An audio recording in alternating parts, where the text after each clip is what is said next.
Shaping a peaceless season, reason to keep believing, waking the beast who's sleeping.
waking dream, no hope for your death. You see, the mortal call is sounding not but a spring. Unwind, too slow to grip, too much to believe.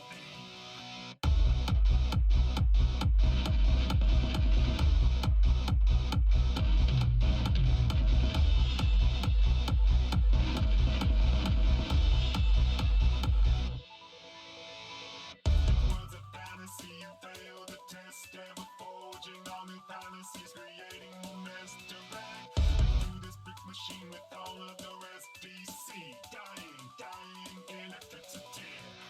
Falling back into the system, falling back on all the tears. We're falling back right out of the system. It's falling back right into the space. It's falling back right with the system. We're slowly falling back to the ground. We're falling back to the system. Falling back to the pieces again. Sounds that we believe in. Heavily black and bleeding. It'll repeat, repeating. Radicals blow through freedom. Energy slowly seeping. Suspended on disbelief. Synergy without being. Synapses finally breathing. Silence of reason. Shaping a peaceless season. Reason to keep believing. Waking the beast to sleeping.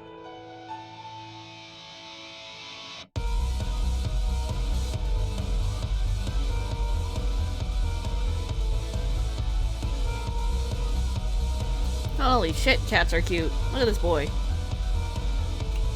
Look up. Cat, look up. Here we go. Yeah, I tricked you. Alright. Alright. Turning on the game sound. Pausing the playlist.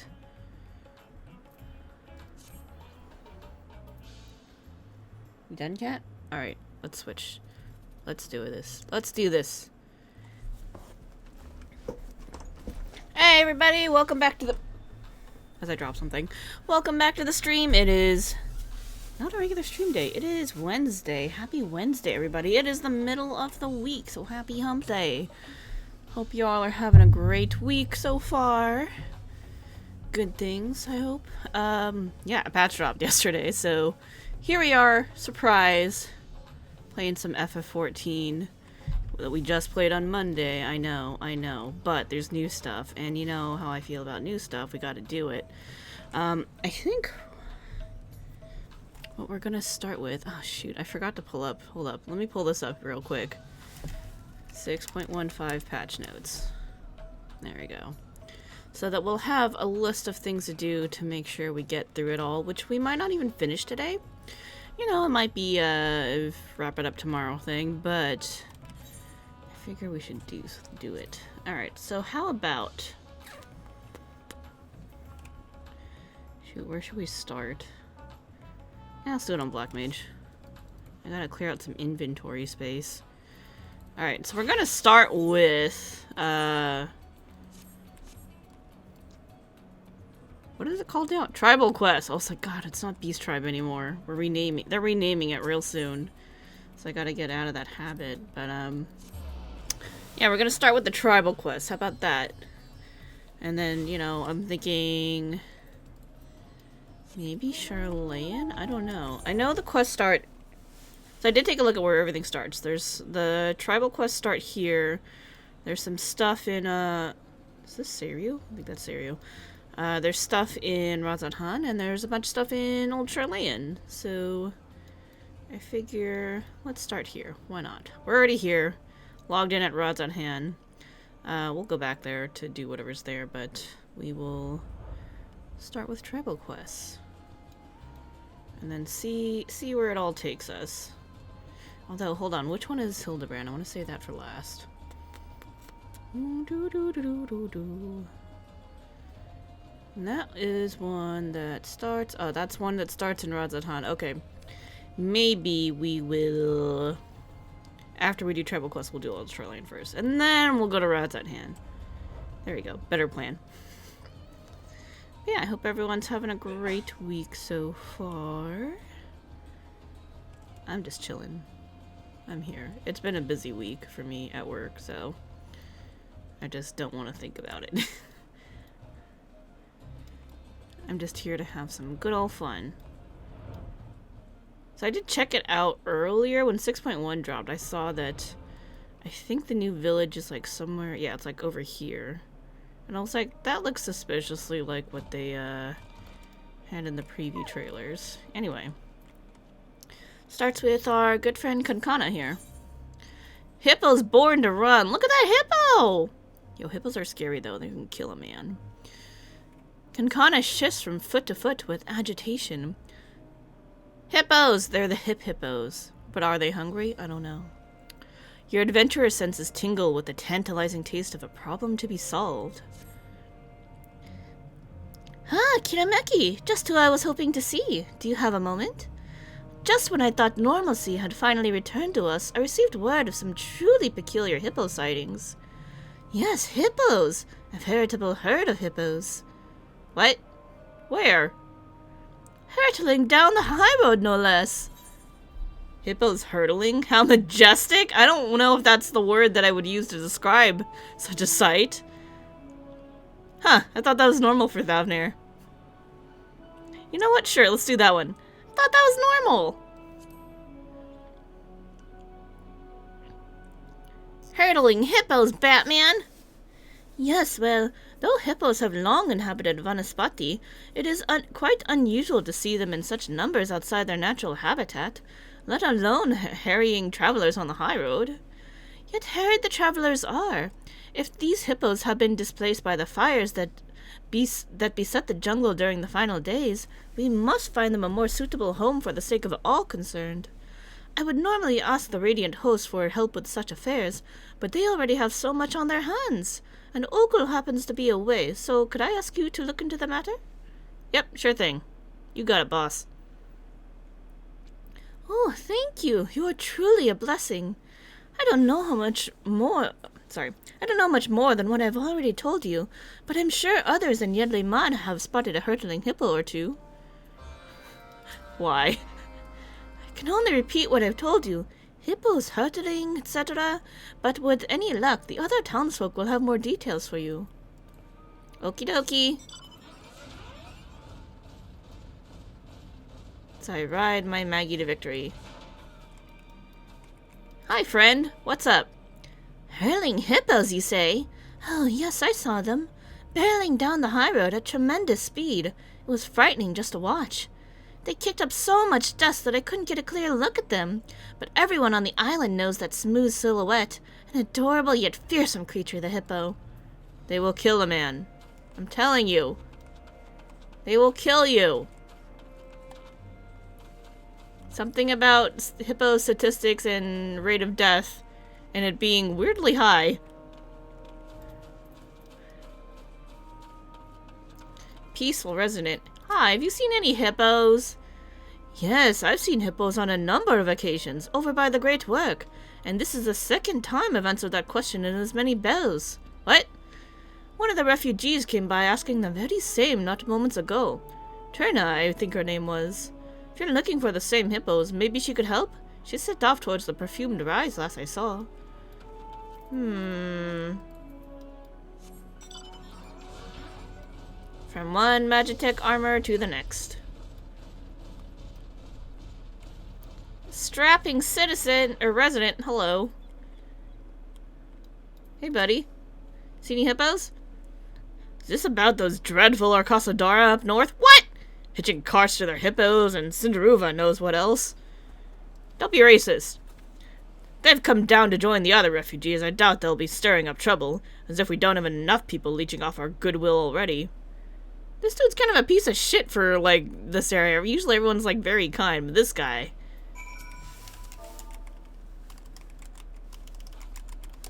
I can type.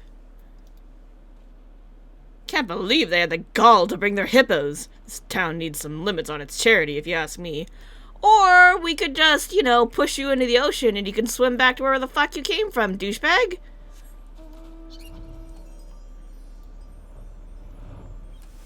This town has nice people in it and it should stay that way. Except that one guy who tried to scalp Estinian. I guess that kind of was rude. Look at this suspicious village with nobody in it. I wonder what this could be for. Oh, look! A pool inside of a pen. This couldn't possibly be for hippos. No! No!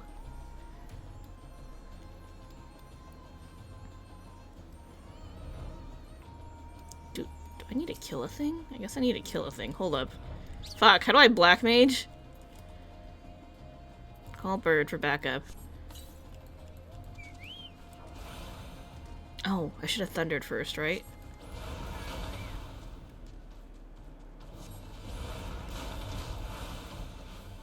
Hold on, it's starting to come back to me. There we go, and then we do that one. We want to get the proc. Right? That's how this works?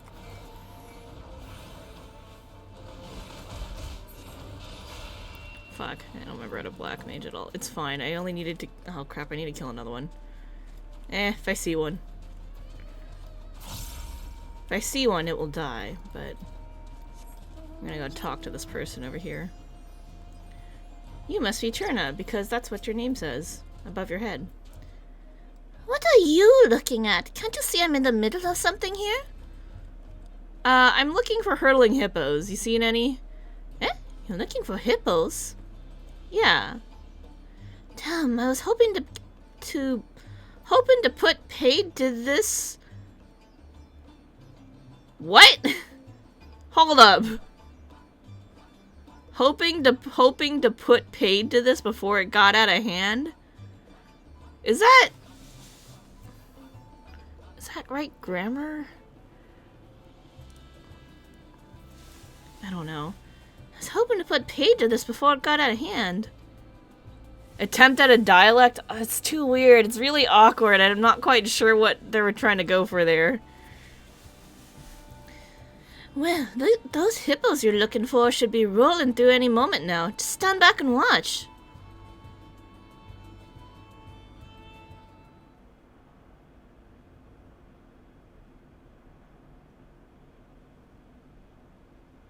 That sentence just hurt my head. Baiting the hippos, like you bait much in other things. You give them food. Here they come.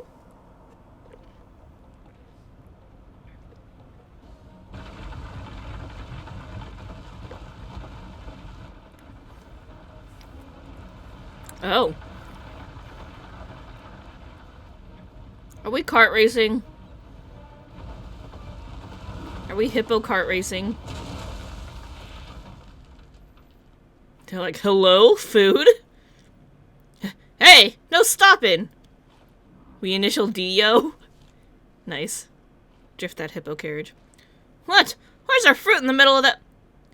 Hey, it's not just fruit, buddy. There's veggies in there, too. You've done it now, you hamsa heads. Maru, what did I tell you about riding this high road? Boss! Yeah, well, the roads back home ain't good for riding no more, boss. We ain't got much of a choice. Hurdling hippos are dangerous. Keep it off the high road, will you?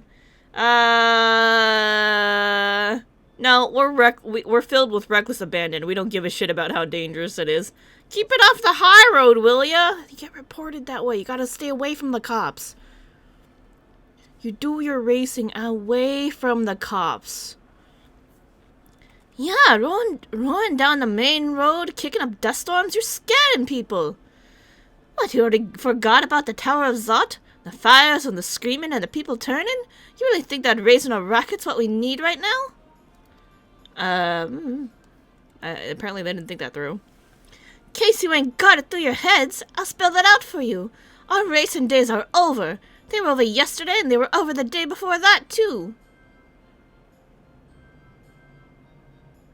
Oh, shucks, boss.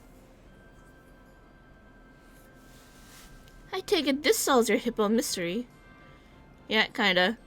Now all that's left is to apologize for these sorry sods. Care to tell me where to direct our groveling?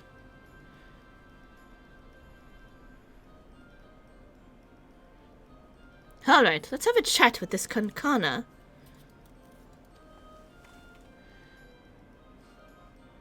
You're coming too, Maru. I left you in charge, and the one in charge takes responsibility. That's how it goes. He's so sad. They get a lot of expression for, like, very little facial movement. You'll be there to give you a report or something, right? See you soon enough, then. Yep, we got hippo racers. Don't stick your hand in there, they'll fucking destroy you.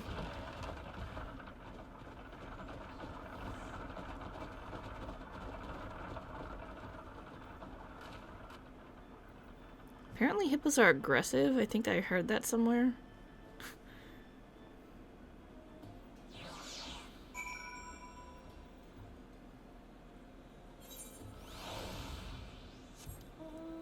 Whee! Foul. That sounds cool. What up, girl?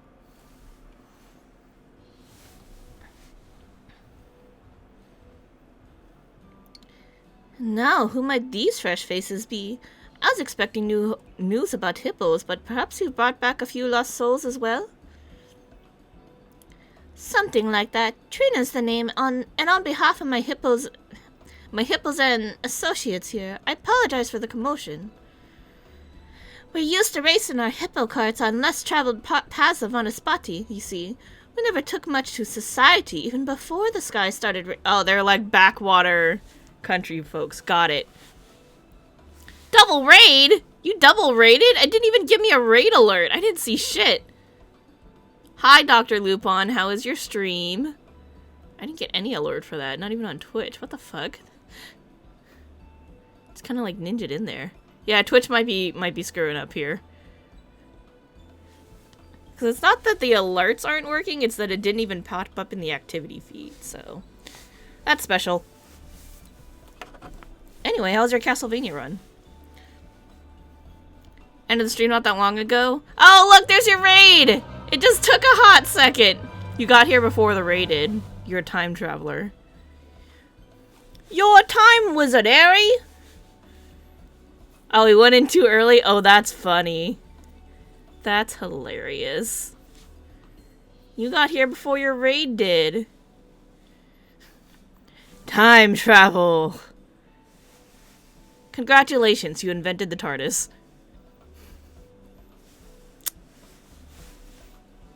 Good job, good job. Very proud of you. You'll take time traveler? Okay, fair. Posture check! I just stretched my back. Time Mage is hard stuff, man. You're squishy, and you gotta, like, get your haste off, and your stop, and your slow before the other dude can do their shit. Hydrate! Hydrate with boba or with water? I guess I should drink water.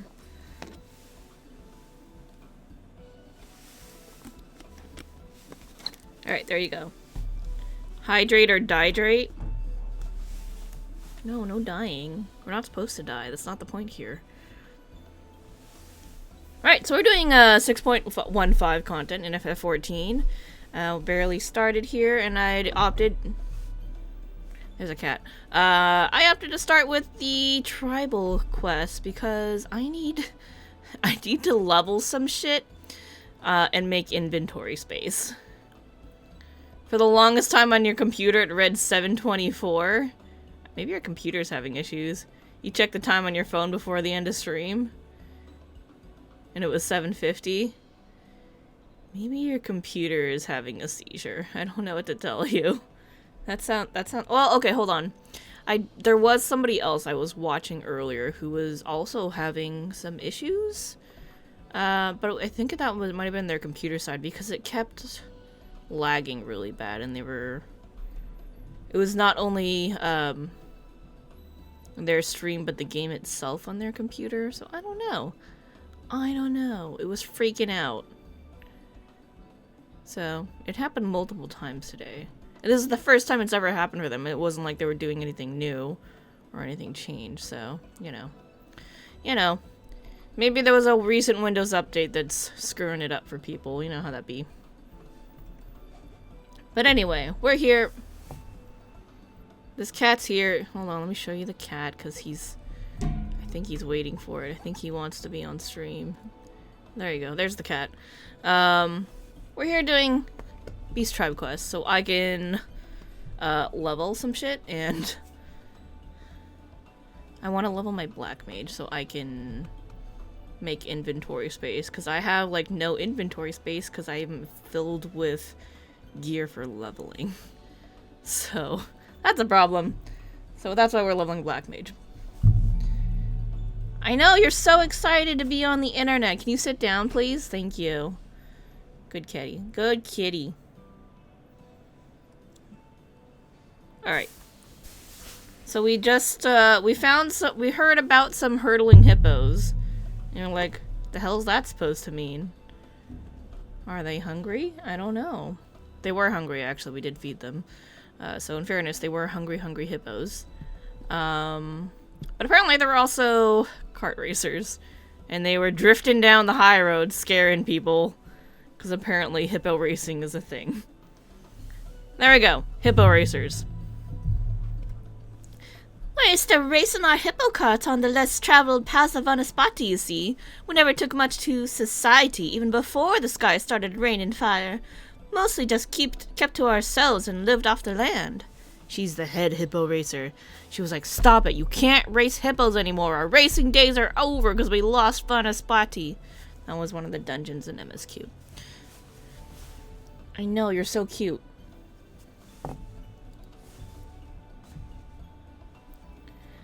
But being new to these parts is no excuse. We should have known better than to take the high road at high speed, and was sorry for any, undue distress we might have caused. Yes, hippo racers. We ain't got much to offer, but we'll make it up to you however we can. Davner's in a bad way, so if we're ever going to do any good for anybody, now's the time. You wanna, like, deliver shit to people with your hippo carts? Because getting shit around right now, as I recall from side quests, is a bit of an issue. So, maybe your hippos could come to good use. Well, at least I'd like to think. I ain't got much in the way of ideas concerning how misfits like us can contribute. A crew of Casadora are looking for purpose and speedy hippos to steer them true. Perhaps there is something Trina and her associates can contribute to a recovering Thavnir. Like I said, speedy deliveries. DoorDash, but with hippos. Hippo Dash. Have you ever considered delivery work? I think driving hippo carts could be an incredibly useful skill. Delivery work! What'd I just say? Lazy people like me ain't going anywhere. Food comes to me now. That's the way this works. Oh, you're a very cute cat. You went all upside down and everything. Oh. Delivery work? You think we could really do something like that? I mean, a hippo cart's the fastest set of wheels there is, but... It's an excellent idea. Local trade is on its way to recovery, and the timely delivery of goods via hippo cart can only be a boon. However, delivery work requires a great deal of trust. You're transporting someone's precious possessions, after all. Yeah, like my food. My boba. Very important. Boba is very important. You'll not only need to learn the trade, but earn the respect of people as well. Everyone starts somewhere, so there's no need to feel intimidated. If this sounds like something you'd like to try, then why not let Kirameki show you how it's done? I'm good at taking people's shit and carting it around. It's one of the things they ask me to do frequently. It just so happens that a parcel intended for the great work was accidentally offloaded here today. It's filled with medicinal herbs from Gridania, so I'd like it sent over as soon as possible. Would you be a dear and deliver it with Trina? With your worldly experience, I'm sure you will serve as a shining example of professionalism. Leave it to me. We got this. Oh, you're so cute. I have to watch him when I do this, because if I look away, he'll bear trap me. I'll entrust the parcel to you, Trina. I have no doubt that you will see it safely to its destination. We'll give her more of a country accent. How about that for Trina and the crew? Sorry for taking you out of your way, Kirameki, but I look forward to seeing a professional do whatever it is a professional does. I'll be waiting by the gate, so give me a shout when you're ready to go. I don't know, it's hard with their normal accent too. I don't know. It's fine. Whatever. I'm sure it'll change with the next time we stream anyway. What up, girl? You truly have a gift for finding those in need. I can't help but want to nurture each and every one.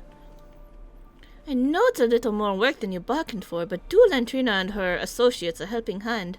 I see great potential in them. You are very kind, Kankana. Whee! Come on, Burb.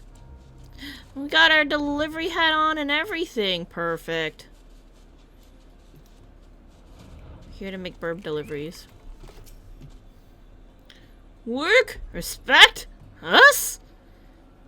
Sure, we wouldn't have to scrounge for food anymore, but it'd keep us busy like the boss. It'd keep us busy like the boss wants. But wishes were hippo cards. Bears a good ride, you know.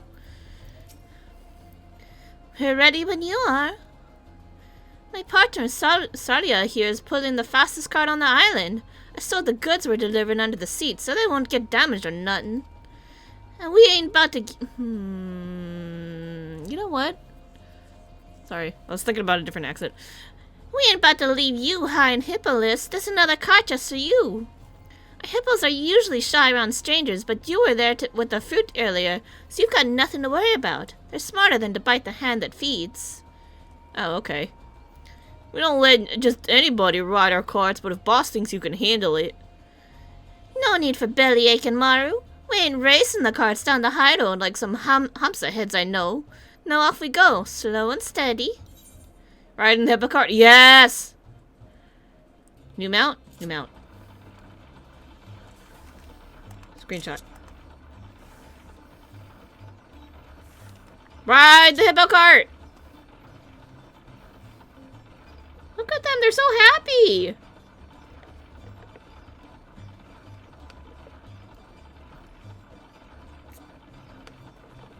Not a bad way to travel, eh? My crew designed these carts from scratch, you know. Sorry, I have boba in my mouth. Mom, Dad, I've joined a gang. Next we're gonna start snapping. And grease up your hair. Historically, we are Carsador and never went around in chocobo carriages and the like, but at some point I got to wondering, why not? Sure, we're a heavy bunch, but nothing's impossible if you put your mind to it, right? Well, after auditing all kinds of critters, we finally came around to hippos. Yep, I think we're settling on a voice finally. Hippo riding's a team effort. Our hippos can't sprint with the best of them, but they ain't got a lot of stamina. So a good rider knows when to push and when to let up.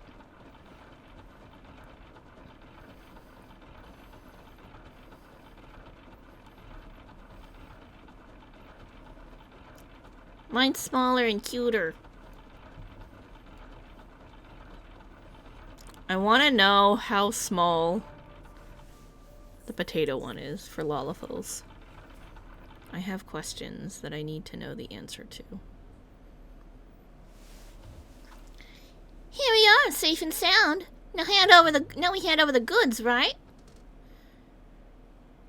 You wouldn't happen to be talking about an imported package, would you? Maybe. Who's asking?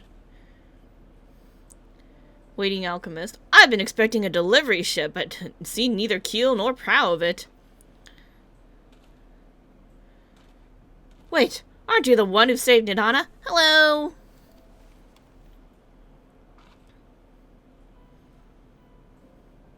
Yeah, see, we're setting up a new delivery service. It's called Hippo Dash. You buy it, we drop it off at your doorstep. Ah, I see. Well, thank you both for going out of your way to bring this over. You saved me considerable grief. No large trading vessels can dock here, you see. Usually our orders are offloaded at Alnair and then shipped by Dao. God, that word just looks weird. But they sometimes get mixed in with packages destined for Yedlimad. And then the logistical nightmare begins, I'm afraid. May I check to see if you indeed have my herbs? They're from Gridania. I could just go get more for you also and teleport, but we'll just not worry about that. Yes, this is it. Importing these is trying enough without delivery mishaps. I'm relieved they made it here safely. And to think all of the hippo hubbub was in fact industrious delivery work. A little frightening to watch without proper context, but you've done a marvelous job. I'll be sure to call upon your services again. Hippo Dash.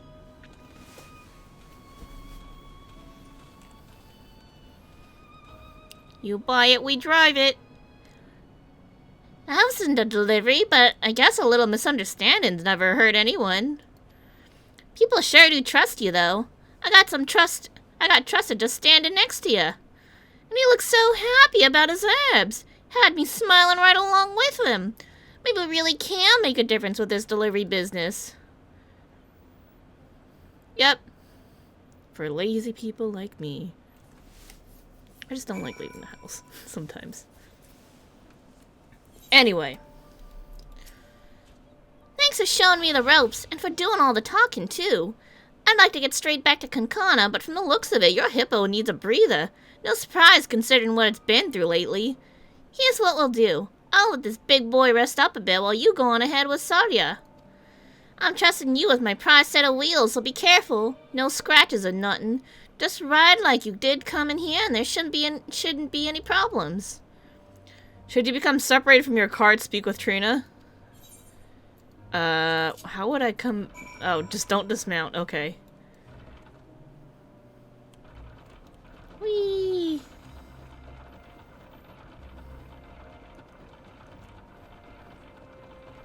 I'm gonna become the greatest hippo street racer of all time. Oh, look, it's someone else on a cart. They got out. Oh, they must be doing a quest. I'm like, there's no way they bought that already. No way. We're going back to Kankana, right? Yeah, all the way there. So how's everybody's night?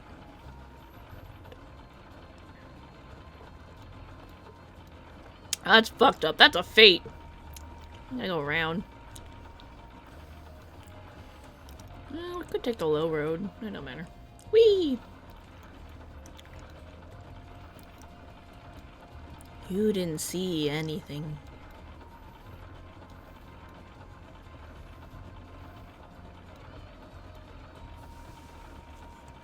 That's right. Turn around. Don't look over here. Nothing to see here. Just a casually slow and steady strolling hippo.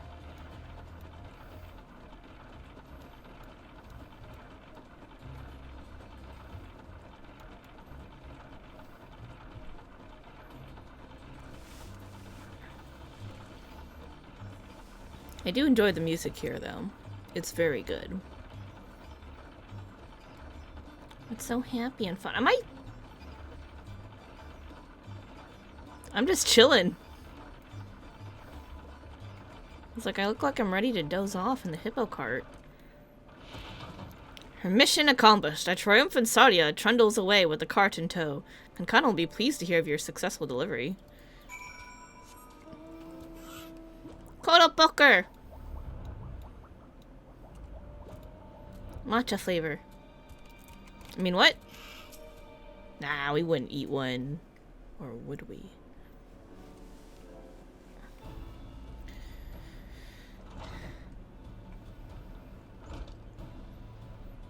Welcome back, y'all. Welcome back. Kitameki just told me all about your successful delivery. Thank you for your help, Trina. What did you think of your first job? The delivery part seems pretty straightforward, even for our ilk, but the whole build and trust thing won't be easy. Still, it's not like we can give up and go home to Vanaspati. Sooner or later, we'll have to get used to living with other folks.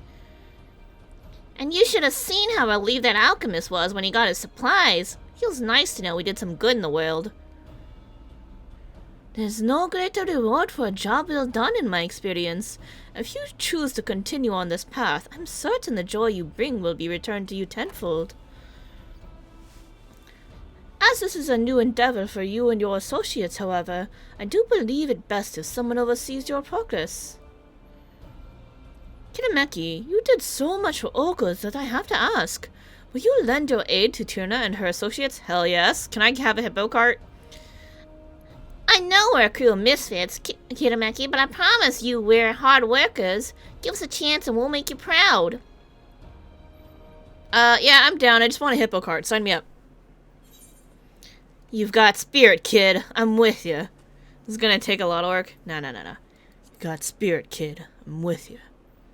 Hell yeah. Thank you. I swear you won't regret this. Determination. Now that that's settled, I think it's time you saw your new home. New home?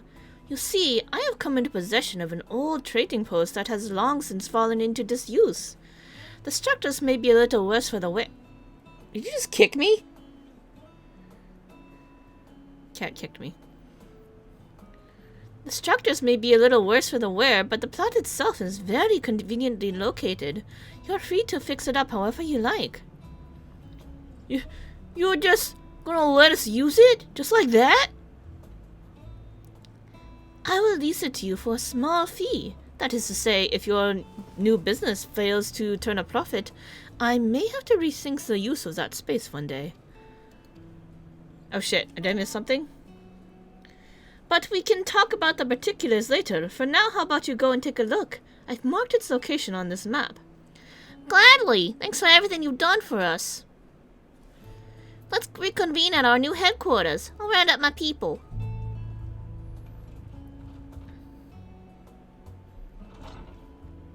Whatever you say, boss. Hi, Chiriko. What are you thinking about? I have high hopes for that one. If there's anything else I can do to help, do not hesitate to let me know. Magic carpet from Corvus. It's my Corvosi carpet.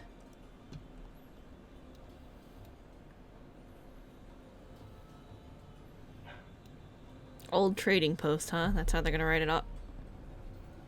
He keeps running into me. It's bigger than I thought, but what a dump. I'm grateful, of course, but...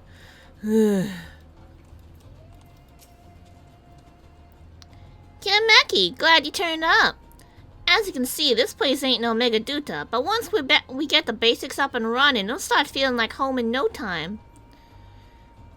We'll need a cart shed for starters, and a place to store packages and whatnot.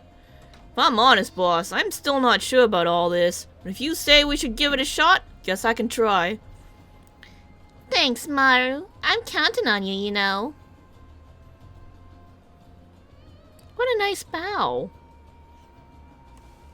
Alright, as of today, we're making our name as reliable delivery workers. We got a lot to learn, but don't go easy on us. Teach us everything you know. Now, we need a name for our new business. Something real trustworthy. Hippodash. Boss, we gotta fix this place up. We ain't got time to be worrying about names. What's wrong with our team name anyway? Team name? I need to know. What is it?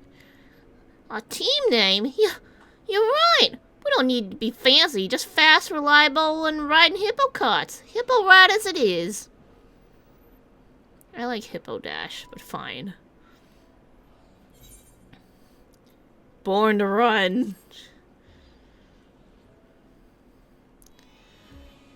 Ooh, nice. They work fast.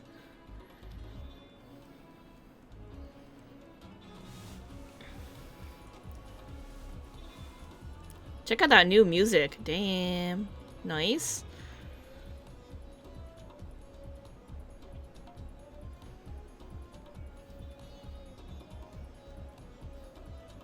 Led by their charismatic leader, Trina, the Hippo Riders have retired from racing and rebranded themselves as speedy delivery workers.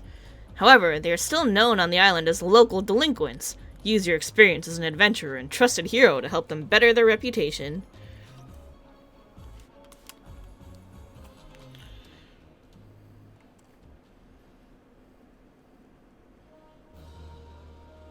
It still says Beast Tribe, but that's gonna change real soon in 6.2. Give it 3 or 4 months. Hippo Riders, Beast Tribe quest unlocked. Reputations increased to friendly. Quests are from Maru. And we can buy stuff from Ganta. Kampaka's a mender. Here's Trina. Trying our hand at delivery work is exciting, but sometimes I worry if we're cut out for it. Still, I said we'd do it, so we're doing it. We'll pull through somehow, like we always do. Here's Vata. Holding her right there? If you ever find yourself in need of a pair of wheels, look no further. I'll hitch you up to the happiest hippo we've got for the low, low price of a smile. Unless you're feeling generous with your gill, of course.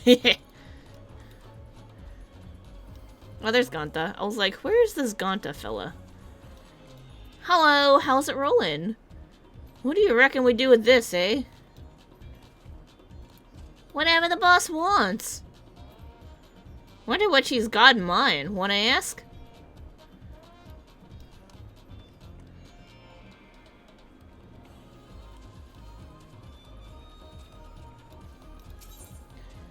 Ooh, what do you have? Materia.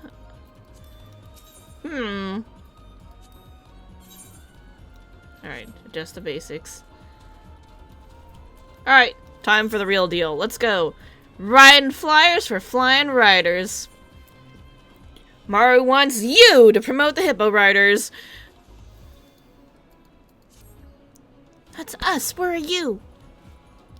I promised the boss I'd try and get the cart rolling, but lazing about here ain't exactly going to make a job of it. It ain't much, but I tried making some handbills. Think you could pass them out all around Yedley Mod? Tell the folks that if they bring back one of these, they'll get a discount. That sounds professional, right? Anyhow, I'll leave the talking to you. I know you'll explain it good. I think I picked the right accent for these guys. Deal for the docks. Oh, deal by the docks. Sorry, I can read, I swear. Maru's evaluating you with an unsettling look. Tell me, Kiramaki, you're from Eorzea, ain't you? Yes. So just so happens we've got a deal lined up with an Eorzean trader, but we don't want no trouble is all. You don't mind acting as my middleman, do you? Alright, you'll need to pick up our side of the bargain from a fisher called Kanga and Akiali. Hand him this, he'll know what to do. Take what he gives you to the Eorzean trader at the docks in Yedley Mod, and then report back with the goods once you've finished. Easy, right? Sure. Do it for the vine! Maru's gazing sadly at an empty crate. Listen, Kirameki, an important part of riding's being ready to ride at all times, and that means keeping up regular maintenance on your cart. Am I dealing drugs? Yep. We don't ask questions.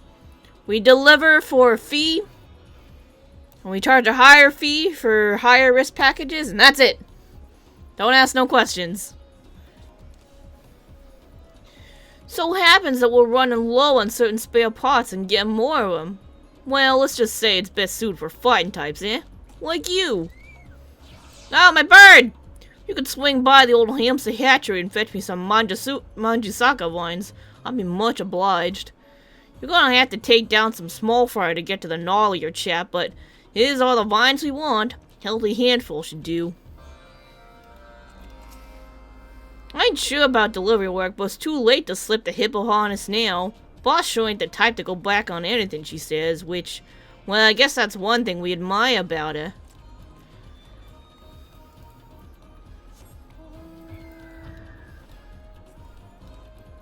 What's it called?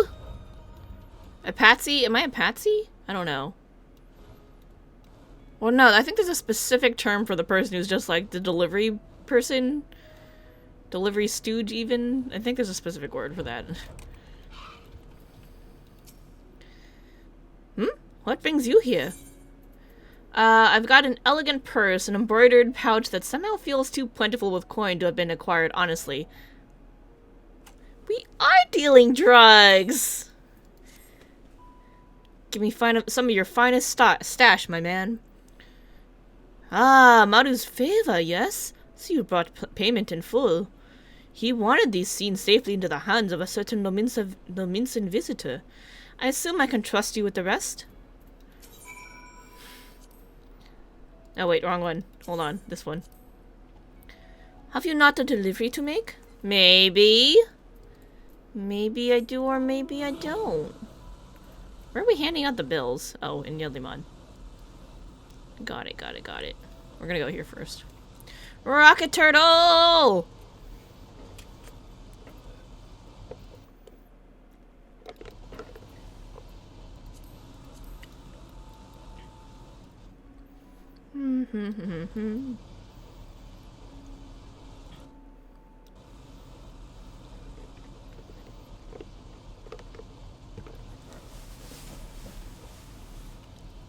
Love me some good old-fashioned Rocket Turtle.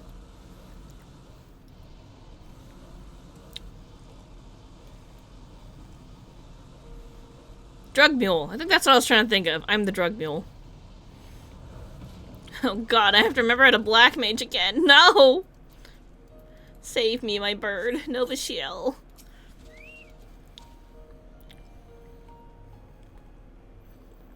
Look, I haven't black mage since Shadowbringer's Beast Tribe quest, so you know, I don't remember shit.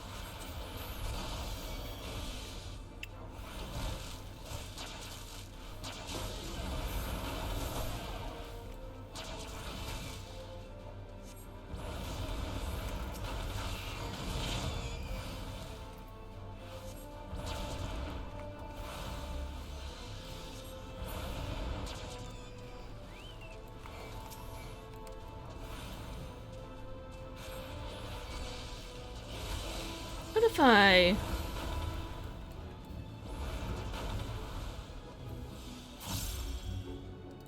Foul? Why not? Let's foul. I'm gonna pray that was it. Okay, cool. I love you, Argos. Best boy. Look at this good pupper. Can I have one in IRL? Oh gosh, I never showed you guys my spoils from Fanime.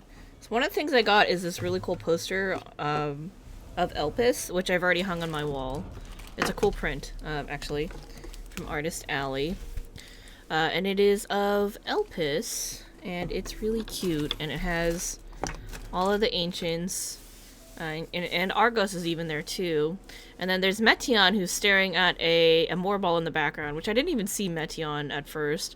And then when I did, I was like, huh, what is she looking at the Moorball for? She's just so enamored by it. And then I realized, oh, Hermes is in the Moorball's mouth. So that was really funny. It was a very, very cute poster. So I bought it as a print. But here is... Let me pull it out. This is a really cool keychain that I got. Oh, I wonder if it'll show up. Oh, maybe over here. Eh? There we go. That's a little better. So that is... It is... We've got Hades, Hythlodaeus, Hermes, Vena, and then our Warrior of Light here. And they're in a car that is the Endwalker mobile. I should have still been flying when I was doing this, but you know, shit happens. All this miscellaneous stuff. I got this really cool Dragoon pin. And I also have a White Mage one that I hung on my lanyard already, so I don't have that on me. And I have a Gunbreaker, but I actually don't know where the Gunbreaker went. And then there's a really cool charm thing. Maybe you can see it. If it'll stop. There we go. That's Rahatia with a crystal tower in 3 different versions of it. It's got Labs, Circus Tower, and World of Darkness in the background behind the crystal tower. So that's very cool. I wonder my Gunbreaker one. I must have... Oh, here it is. Nope, that's not it. It's somewhere. And then there's the 3rd seat of the Convocation, which is... Hold on. I can do this. There we go. We got Gosh, the stupid filter thing. Oh, there you go. It's Hades slash Emmett Silk with both of his different faces. So yeah, it's just some of the cool stuff that I brought back from Fanime. I got a few more things as well, but that's the stuff that's immediately accessible on my desk. So that was a fun thing. Anyway, pondering resident, something for me? Here is a Hippo Rider handbill, an ambitious stack of homemade adverts created with little skill but lots of heart.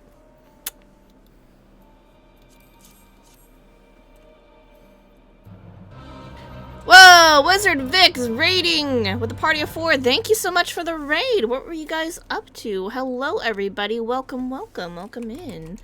Let us do a shout out to Wizard Vic. Playing Resident Evil 4? Nice. Hope you guys had fun. How was it? How was your stream? Hi everybody, I'm Sparkling Parfait. I play a variety of things. Usually on Mondays I play FF14, but a patch dropped this week, so I'm doing an extra stream today to do the new patch content 6.15. So currently we're doing the tribal quests, formerly called Beast Tribe Quest, but it's being renamed for reasons. And yeah, so we're just going around to do these crimes with the Arcasadora, which is these elephant people here, and the group of people that we're helping are the Hippo Riders, who are basically street drag racers. We can't race anymore because their hometown got wrecked, so you know it doesn't really work well for them to drag race in a highly populated area where they had to vacate to. So they opened up a delivery service, and we're helping them get that set up. It was really good. You have an obsession with RE4? Nice. I really enjoy watching other people play Resident Evil games. I don't like to do them myself because I'm a big wuss, but I love watching other people doing it. And especially Dr. Lupon, because I enjoy trolling him while he's doing it. But yeah, it's always fun to watch, especially speedruns. Speedruns are super cool to watch. So it's one of my favorite things to watch at GDQs. Yeah, hope it was fun. How far did you guys get?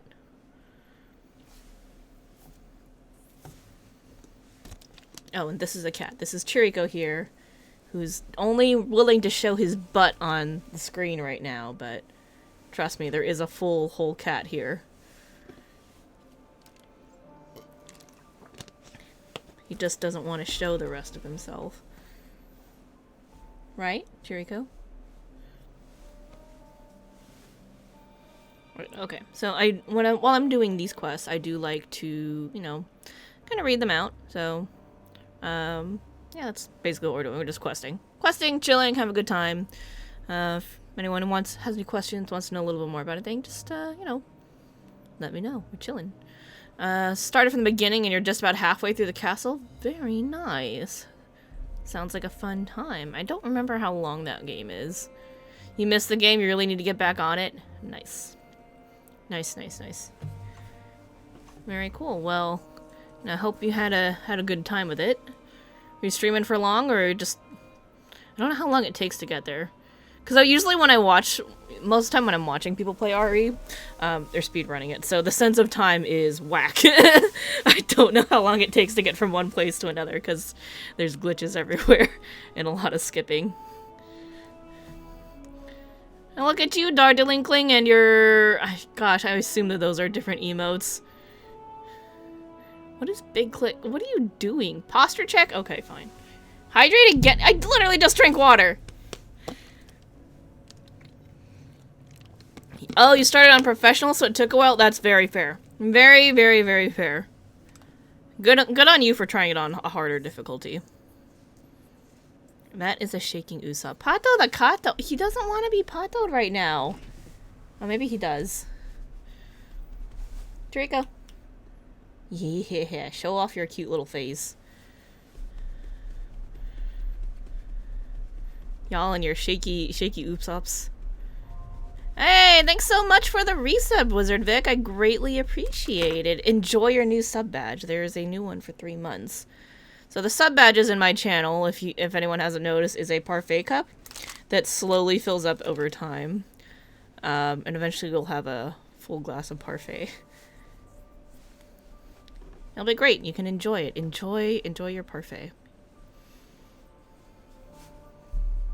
And enjoy this cat. He's like, why did you stop petting me? And I was like, because I need to get back to the video game, cat. Jesus. All founder badges, no one's actually seen the other badges? Yeah.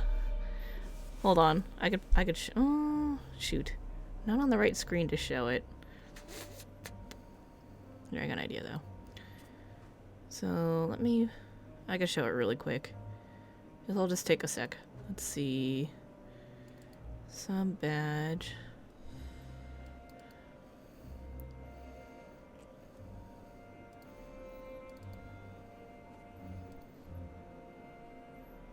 Alright, so I'm gonna switch it over to this one. To this screen, and then now I can do this. So someday, when you get to... How many months is this? This is the progress of it for 42 months, so that's gonna be a while. That's like over 3 years. It's like... Yeah, like 3.5 years, right? I can math.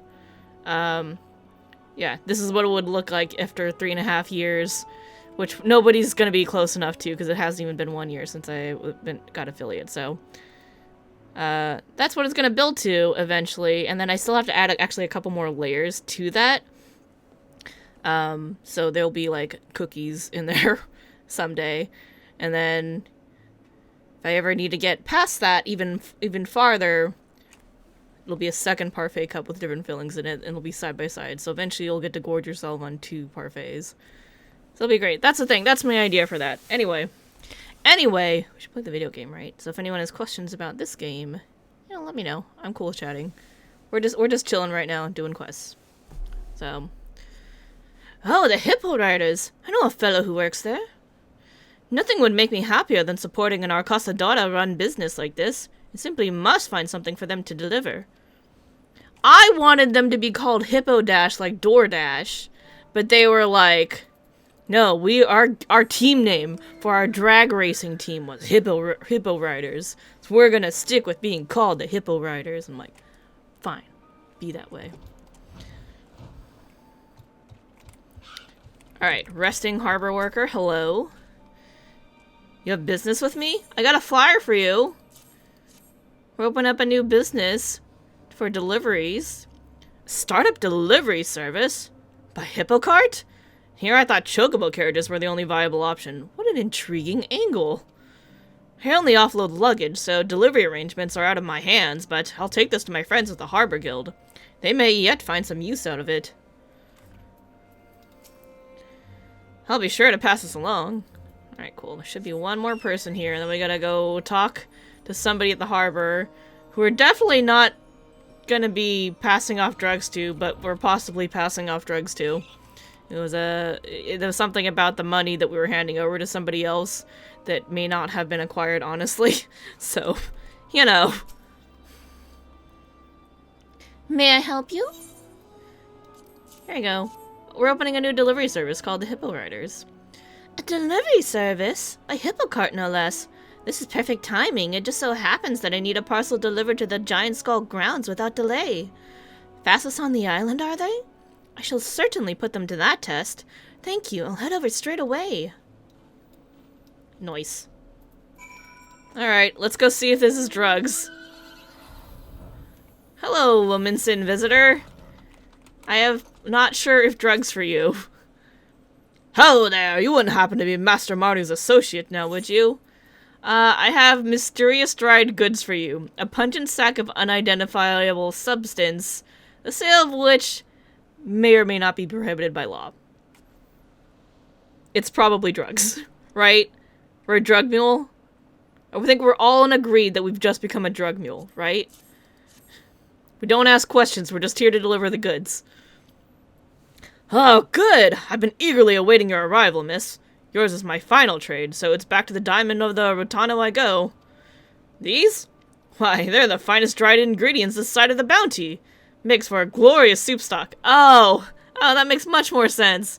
Right, because there's the Culinarian Guild in Limsa. That makes sense. In Limsa. And fetch a glorious price at that. Limsa means it's a culinary capital, after all. For our chefs, only the very best will suffice. Well then, pleasure doing business with you.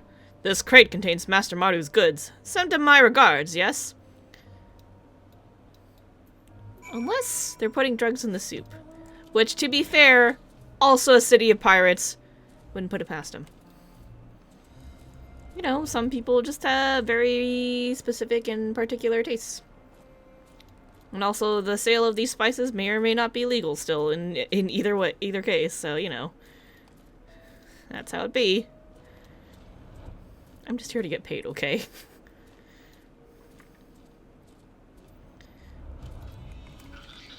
Alright, Manu. Handed out the handbills, have you? Yep. That's the accent we're going with for all these guys, by the way. I'm glad we piqued some interest. Handing out adverts ain't glamorous, but it gets the job done. I'll keep thinking of new ways of getting our names out there. Come by again when you got the time. Hell yeah, EXP. Give it to me. Deal by the docks. 840k. Be tomorrow until I level up. Familiar wooden crate. This heavy box bears an insignia strikingly similar to Naldic and Vimeli's. Are we smuggling in weapons and armor from Limsa? Brilliant! I knew you were the right woman for the job. I reckon that skipper might have skipped clear away if one of us came lumbering at him. Fish or no. No, this? It's a prototype for a new kind of wheel. Oh. There's this really reputable company in Limsa that's coming up with upgrades for our carts. We've got to make sure we can handle any road now that we're riding all over the island. Can't wait to give these a spin. Right, you gotta pimp out your ride, so that's what we're doing here. Got it. Got those vines? Thick Manjusaka vines, a healthy handful of robust and gnarly plant tendrils. We had to beat up the plant ourselves. It tried to kill us. These are perfect! Our hippos appreciate your kindness, as do I. You see, these vines are what stand between the yolk and our precious hippo's skin. And believe you me, you never want to see a blistered hippo. We always make sure to keep fresh vines in reserve, but go through them quicker than you might think. Hope you won't mind fetching some again when the time comes. Yeah, we good. Alright, cool. So that's our tribal quest for the day. So those are the new dailies for Endwalker. To get some battle class EXP. And the music here is banging, so that's awesome. Alright, off to old Charlayan to do more side quest stuff. I don't know what starts there other than the custom deliveries, which is crafting. And I don't remember what else goes there. So I'll be surprised.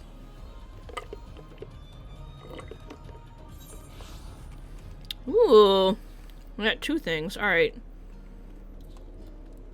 Guess we'll start here. Small business, big dreams. This sounds like Tataru. We switched to White Mage because it's level 90, so I'm not getting EXP out of this. Look at Tataru! Magina seems inordinately eager to speak with you. I can talk, I swear. I know how to read.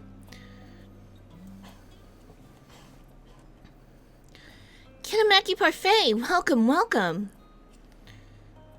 I am Magina, assistant shopkeep and apprentice seamstress here at Taru's boutique. I doubt you remember my face, as I'm merely one of many who owe you our lives. For the hippos, you imagine they boys call their boss Ane? Yeah, probably.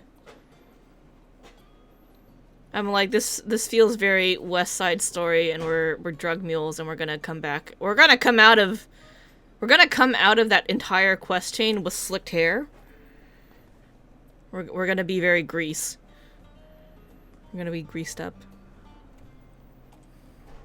We're definitely not smuggling drugs. Definitely not. But you will always have my gratitude for saving me that day on the Eblin Ream. Oh! She's one of the people who came from Thavnair and then went to Garlemald to try to hop in the portal, and then we're like, F, this place is fucked too. Let's get out of here. Help. Got it. Okay. That makes sense. Oh, I mean, she is from Thavnair. Alright, I get it. I forgot. You are too kind. And while I hate to ask aught more of you, please say that you're here to assist Mistress Tatari's new endeavor. What? Scamming people from, or, being the master seamstress? Not yet, but she soon shall be. Oh, there she is! Definitely didn't say anything about you picking up Hancock's, ability to swindle people out of their money. Whatever would we do without your penchant for turning up precisely when you're needed, eh? Hello? Now, to make the long story of our solvency short, we've secured the resources to produce the new designs I developed in cooperation with guilds near and far, and in sufficient quantity to meet rising demand. We shan't rest on our laurels, however. To serve passing adventurers and the occasional intrepid Charlene is all well and good, but we're hardly taking the world by storm. No. Much like yourself, we must look toward new horizons. The Scions prove that cooperation on a star-wide scale is possible, and we would be fools not to capitalize on that to build the grandest trade network in the history of Heidelin. All for the greater good, of course. Yes, this is a wonderful opportunity to bring people together. I often think back to the incredible moment when the Garlean army came to our rescue. That was very cool. Perhaps our efforts, too, will one day lead to a miracle like that which took place on the Eblan Ream. I have no doubt that they shall, but we mustn't expect such alliances to form themselves. We must be proactive, and who better to woo our future partners in commerce than our current #1 customer? You! Okay, but to be fair, I don't actually pay for any of this, so how am I your #1 customer? Because I don't give you money. Yes, the wintermelon's yours. Don't forget your peaches. Our erstwhile comrades in arms know that when... Cat's gone. Cat left. I know we keep getting our AF gear from her, but we don't pay for it, so how are we an actual customer? We're more like a model that works for free. Free advertising. Our erstwhile comrades in arms know that when it comes to good equipment and better ideas, few have such keen eyes as our adventurer extraordinaire. We're a walking billboard? Yeah, that. That's not the same thing as being a customer. Customer implies that we're paying her money, which we are definitely not. Even should they hesitate at first, I'm certain you can convince them using the samples I prepared. Well, I see that my mind is made up. If you'll cover my aetherite expenses. Nah. We'll do her solid. She's giving us free clothes.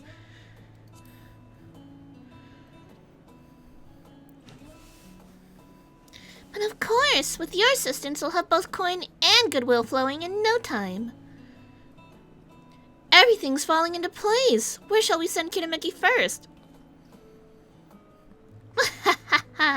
Don't you worry, I have it all planned out. First, Limsa Lominsa. Sikkerda's the bloody executioner is working harder than ever, so he's sure to appreciate any extra supplies. Next, Gridania. The Seed Seers are a source of trusted authority and insight into the Shroud, so we'd not go amiss in cultivating the investment of, say, Arinsena. Where is he, though? Because he's, like, not usually in one place. He's wandering around the Shroud. I hear that he has some interest in affairs abroad, so the novelty of our samples may persuade him to our side. Oh yeah, that's right. That happened in the White Mage quest.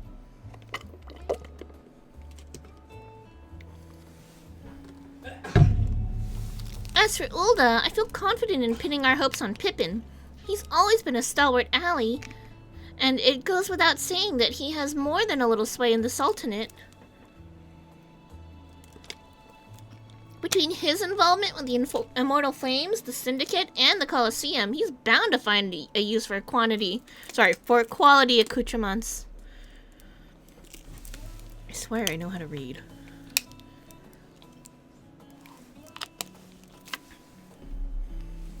With that out of the way, Medina, would you do the honors?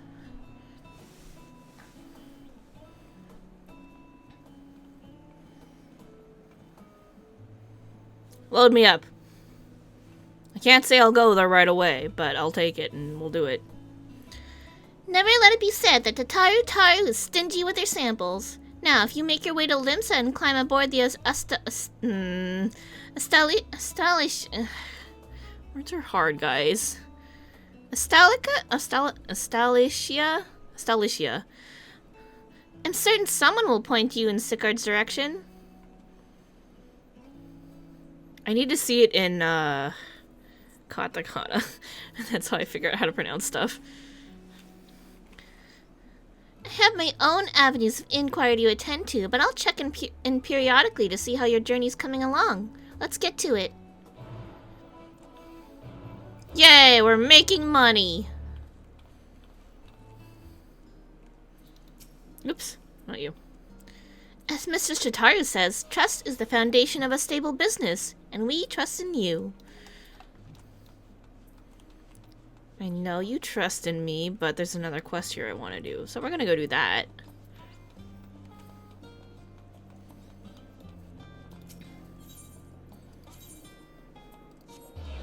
To the harbor!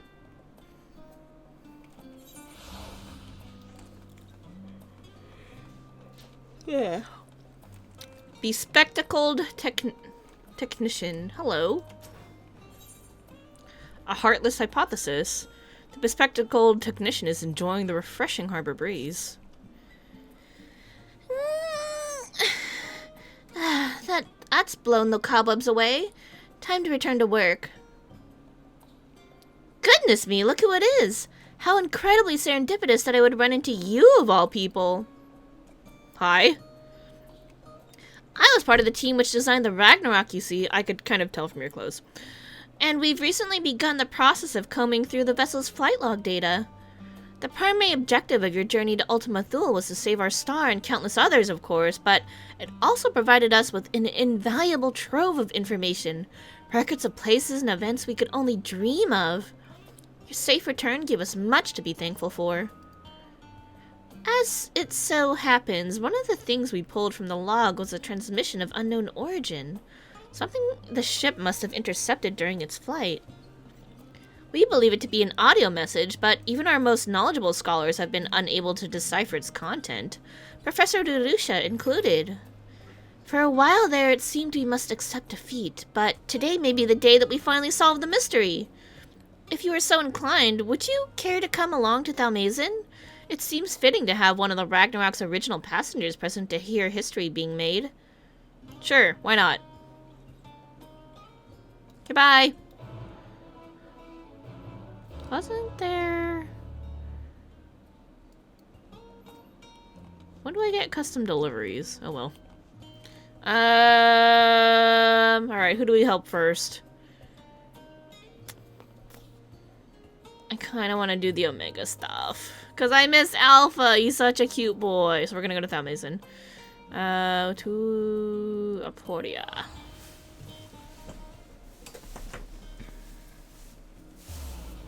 Alpha's a good boy.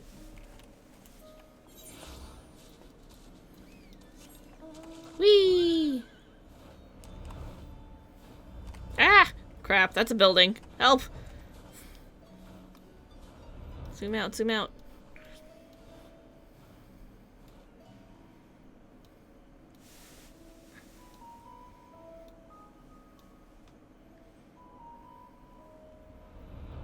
And then it just instantly grounds you when you go through the store. Bam! No flying. Wah. Alright. Let's talk to our technician friend. Ah, there you are. This is where This is where we're to meet the engineers from Garland Ironworks, who, I am told, potentially hold the key to unlocking our mystery transmission. They should be along any moment now. Alpha?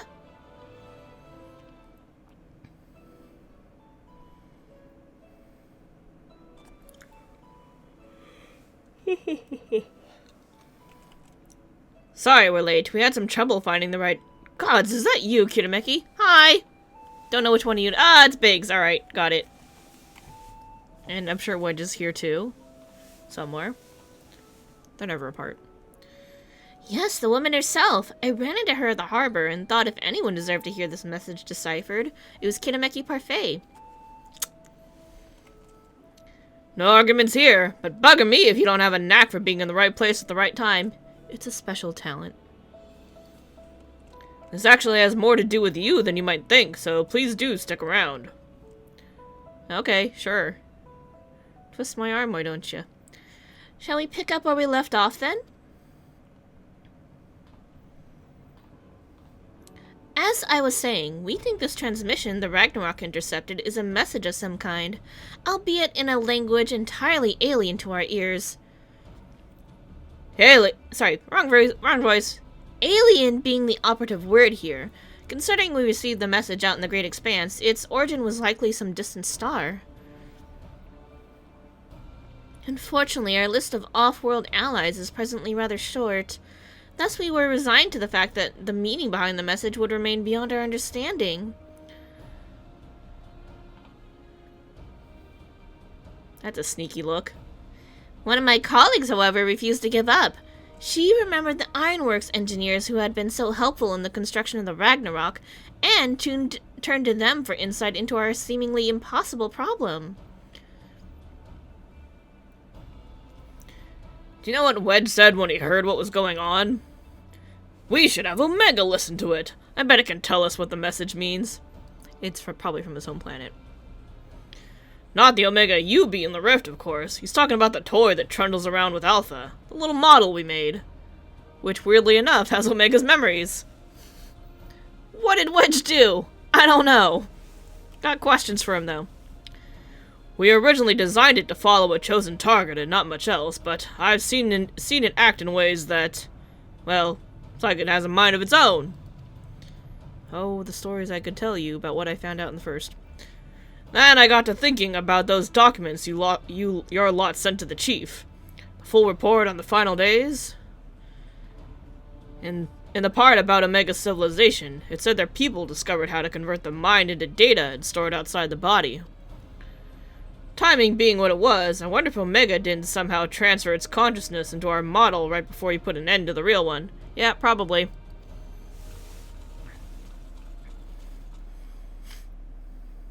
Hey, little buddy. So, in an effort to get to the bottom of that, as well as take a crack at this indecipherable message, we decided to make some modifications. With help from Labyrinthos technicians, we've upgraded our toy Omega with a fully functional vocalization module. Oh, okay. That's not gonna be dangerous at all. Sure, this'll be fine. We played the... Sorry, hold on. What's his voice?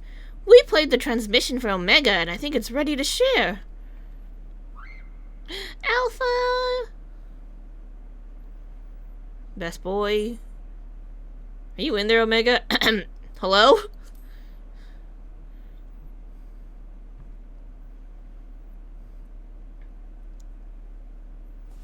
Hi. No hard feelings? We good? Hello.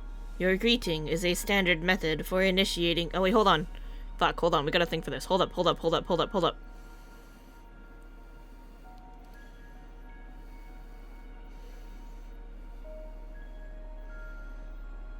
If it loads, we gotta think for this.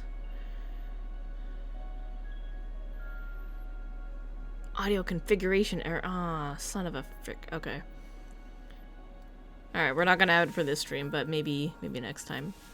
Hello, your greeting is a standard method for initiating communication, but in this case, it was imperative that you first establish my true identity.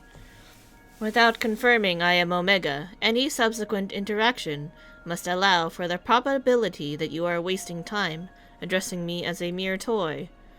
Fair. Gosh, I really want to. Hold on. Was this gonna work?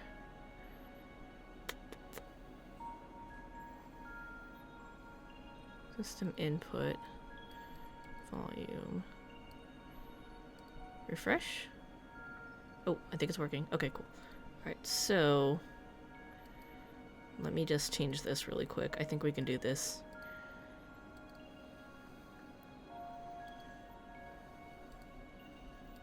I have a thing.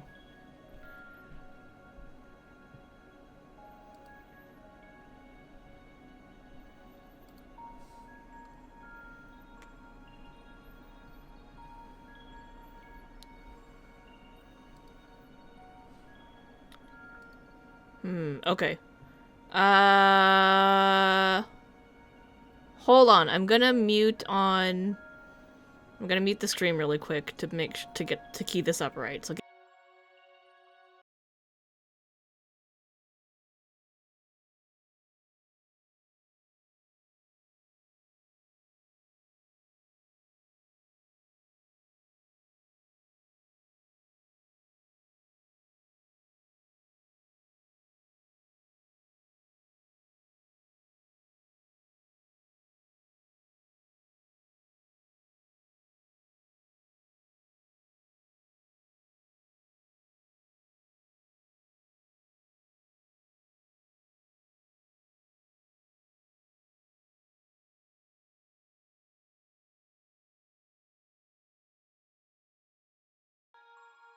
Okay.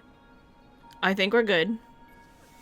I have a voice mod thing, a voice box, so we're gonna try this out. Let me know if this sounds okay, okay? Without confirming I am Omega, any subsequent interaction must allow for the probability that you are wasting time addressing a mere toy.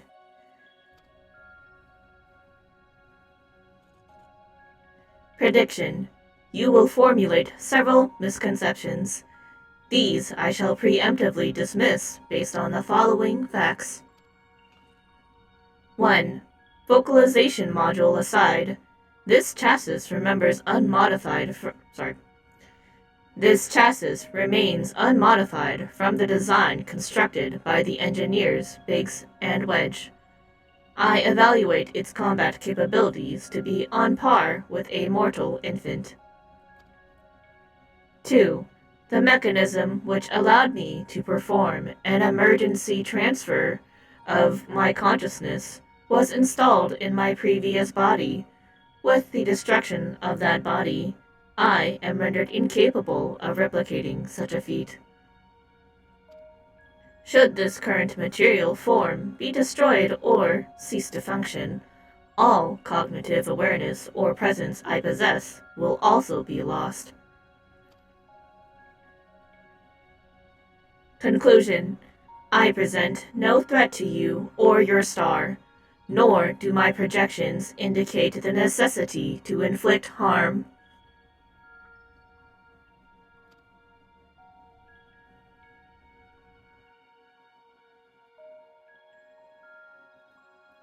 In the fraction of a moment before my annihilation in the rift, I re-examined my directives.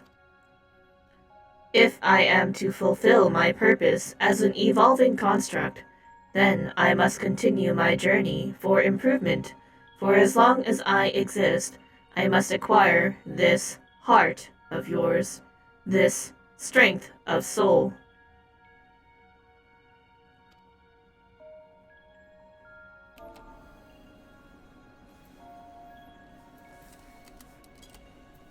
Well, there you have it. And it's not wrong about its combat capabilities. It'd be more likely to damage itself than the thing it was trying to attack.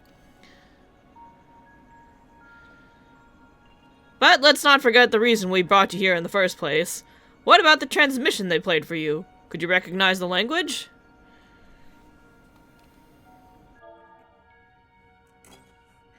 Affirmative. It was transmitted in Pan-Galactic Basic.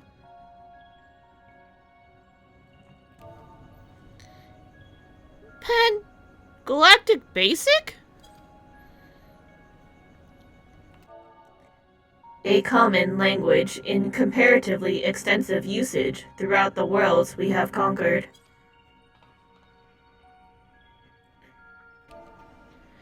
Which means you can finally tell us what the message said. That is a language you understand, yes?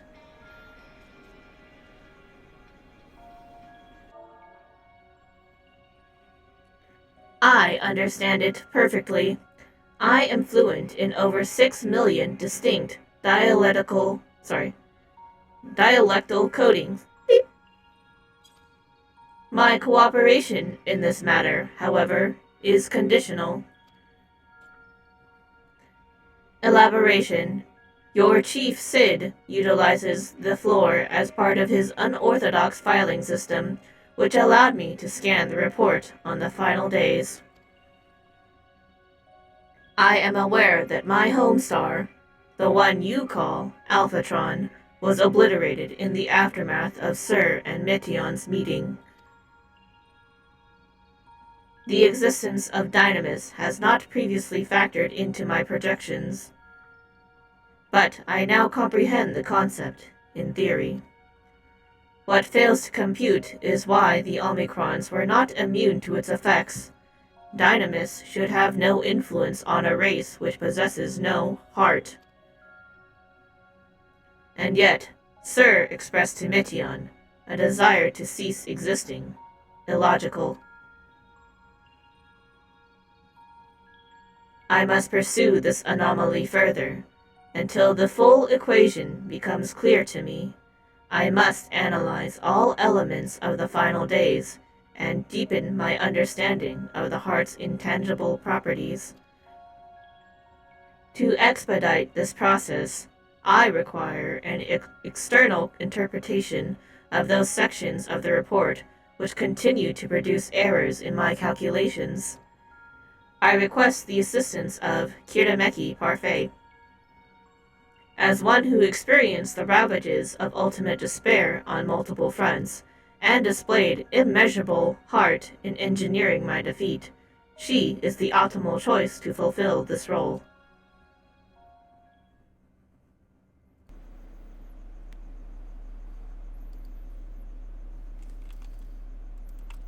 So, we either agree to your conditions or you tell us nothing.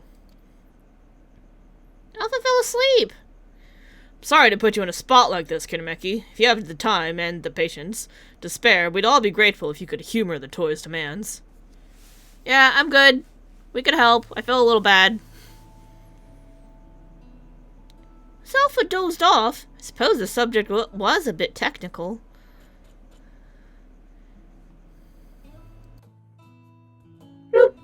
Rouse yourself, Alpha. You must listen to and consider these matters, even as I must. Quack. Why don't you make a trip out of it? You know, actually visit the places that, as the, things Omega wants to ask about. It'll make explaining stuff easier for one, and also help keep Alpha awake and alert.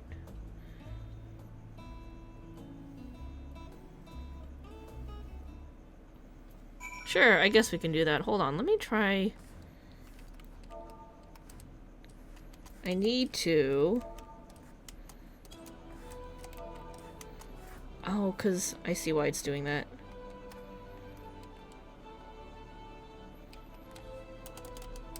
Okay, but what if I... Alright, I need to change my hotkey for the voice mod really quick because it kept activating chat mode. And I'm like, that's not what I want to do. Give me just a hot second here. Keybinds.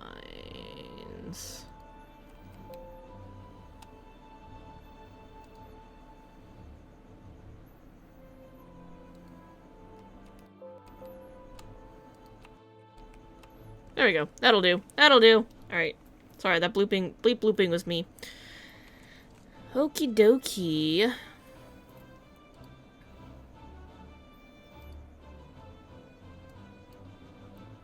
Setting up my windows here. Alright. Bespectacled technician, we'll talk to you first. What a remarkable development. Bix and Wedge told me much of your encounter with Omega before we began. And now that we have the Omicron's weapon talking, there's so many questions I am simply dying to ask.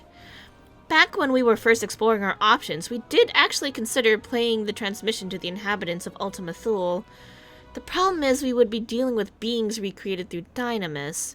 Their communication is based on emotional energy, and anything lacking that vital component would likely fail to register. That rules out a recorded message, and so we focused on the resources we had to hand, never dreaming that the solution would all but fall into our lap. Mega has been an outright terror to us in the past, but it's almost strange how little it frightens me now.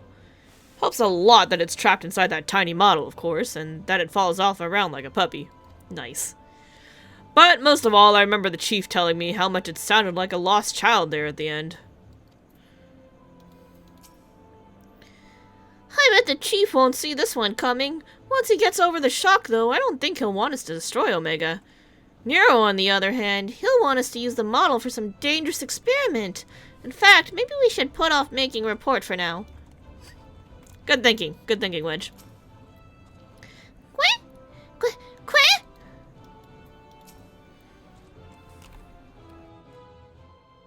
I see you have chosen the mutually beneficial option. Logical. Setting aside the matter of Sir, there are 3 elements of the report on which I desire clarification. The first of these concerns the progression of the final days in Razathan. I recognize no pattern in those who succumbed to the transformation, and those who did not. That's a bit of a trek if you wanted to chat with the locals. How about we lend you an airship? We do not require such outmoded technology. Kinameki's teleportation spell is the most efficient option for long-distance travel.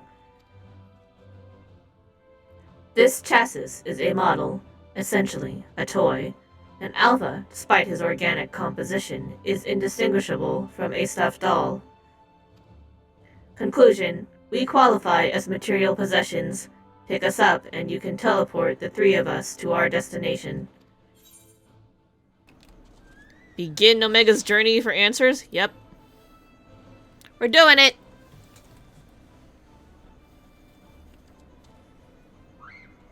I love you, Alpha. You're so cute. Come on, let's go. Work. Where? Work.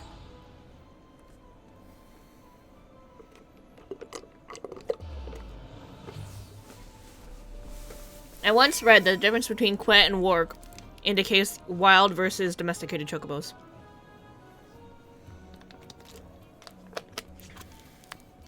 Fun facts. Quit!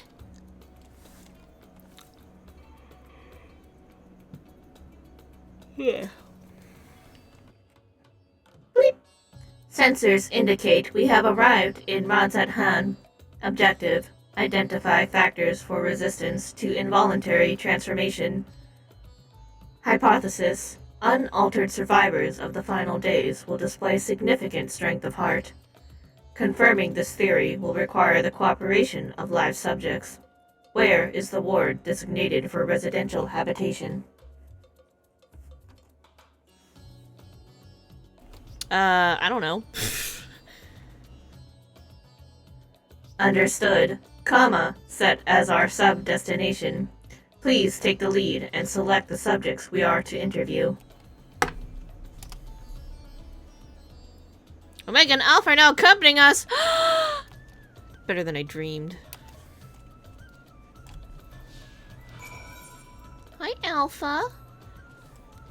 Quit? This body has no advanced navigational or geoscanning functionality. You must lead the way.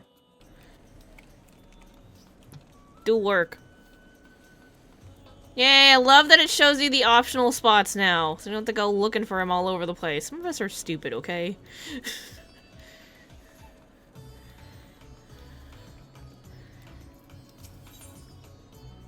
Discuss the stairs. Quit!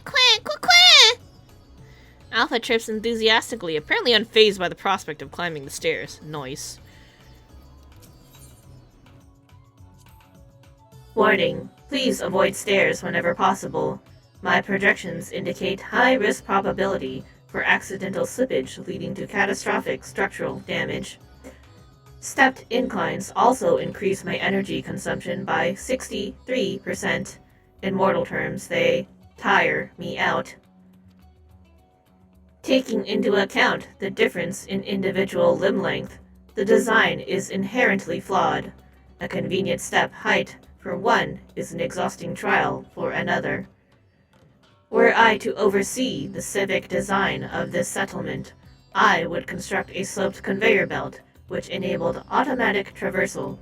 0 personal energy expenditure. Damn, I kinda like that. Got plans.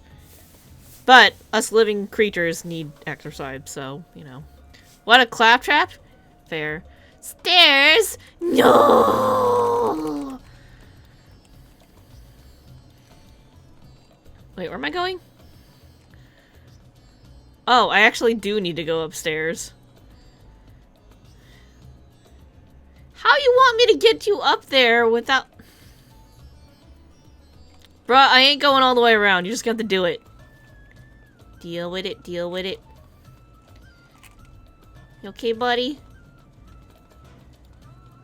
I ain't going all the way around just so you can avoid the damn stairs. Hashtag deal with it.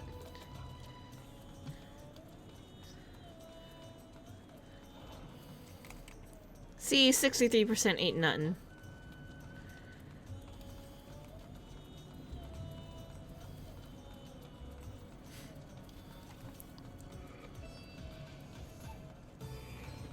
You gotta go downstairs anyway. Those stairs are unavoidable.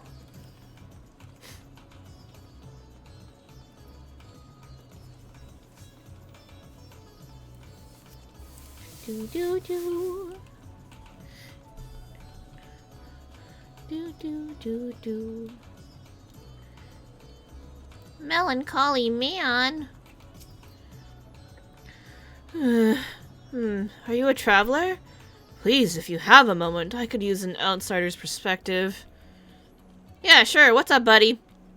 You see, I was one of those who sought to escape the madness plaguing the world by fleeing to the moon. Not that we ever went in the end.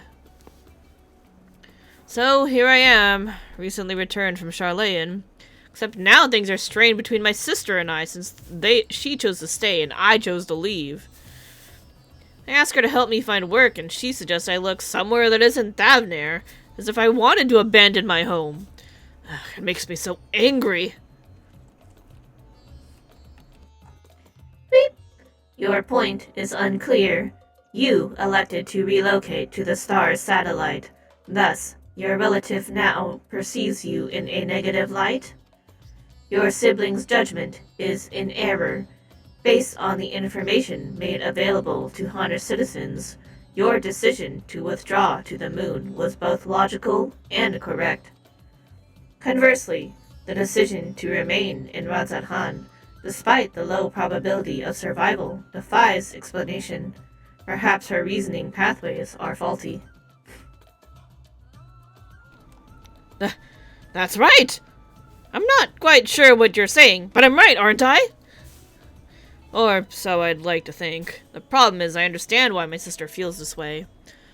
I almost decided against going myself. Even then, I wasn't sure that leaving behind everything I loved was the right choice. And with the way it all turned out, I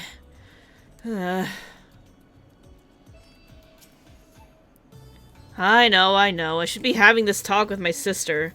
I'll go and see her once I get my thoughts in order. Thank you for listening to my troubles.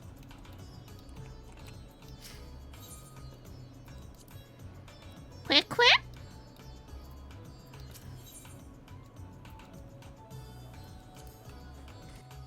Please continue the questioning. These auditory sensors are inferior, but I am able to hear your conversations with sufficient clarity.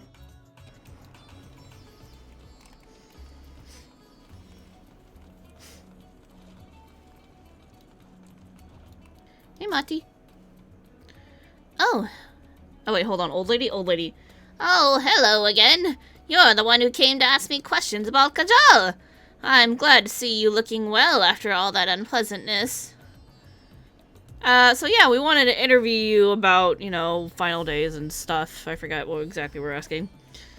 I remember the burning skies and hearing the screams. But truth be told, I'm still confused as to what actually happened. I only know it wasn't unusual for entire families to go missing. Many of my neighbors' houses lie empty even now. Kajal's place is one of them. He had no close relatives to speak of, and I heard that it was members of the consortium who came to remove his belongings. What a terrible thing to have to do. Terrible? Kajal's passing was recorded in the report. Clearing out his domicile and readying it for new habitation seems an appropriate reallocation of resources. Dear me, what a clever little contraption. But of course I'm not against making use of his quarters. That would be wasteful. It's simply that Kajal was always such a vigorous person. All that passion, all those dreams, suddenly gone. I feel the same sorrow for everyone who was lost. Seeing the remnants of those vibrant lives packed away in boxes, that is what I mean by terrible. The awful end of days business almost brought an end to Kojal's consortium. It's heartening, though, watching those who survived work to carry on his legacy. Maybe it's time I put aside my own grief and did something to help. Just making sure he didn't have anything new to say.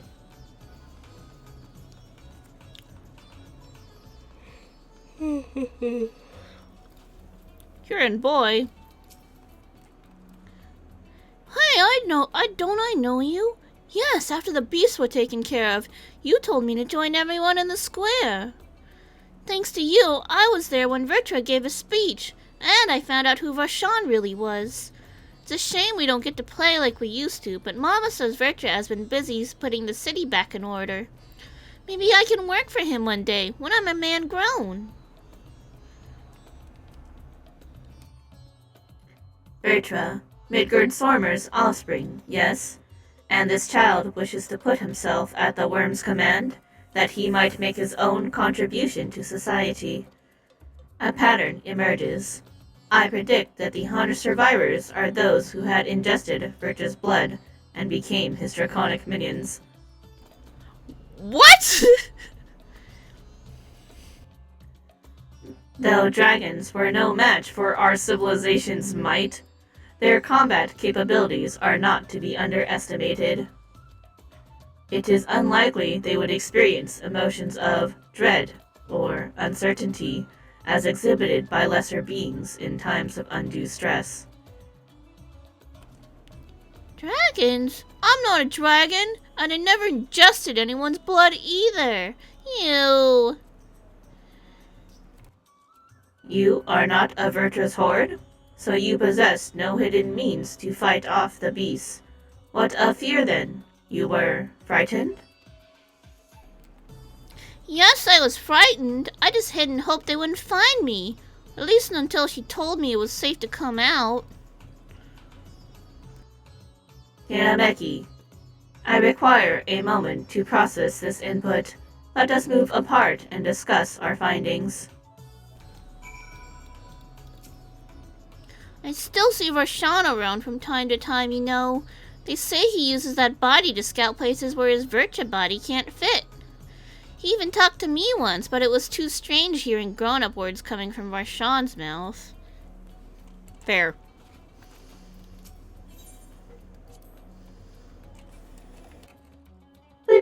Input overload. I must have time and distance from the subjects to process this data. Quick.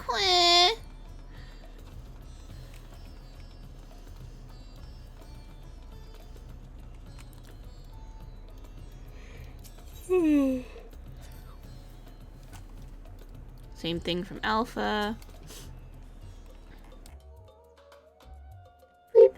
Processing data. Evaluating hypothesis against accumulated evidence. I offered an optimal analysis of each subject's testimony, yet each time their responses conflicted with my assessment. Without identifying the root cause of this conflict, I will be unable to properly define what constitutes strength of heart. You just realize I'm doing these things in the reverse order you did? I did Tribe Quest first because that's a daily. And then I was like, oh, let me go to Old Charlene. And then I was like, I love Alpha and Omega, so we're gonna go do that.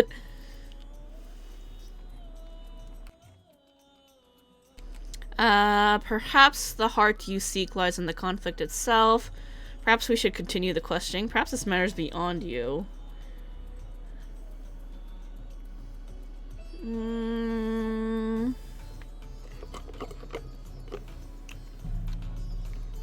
Strength of heart.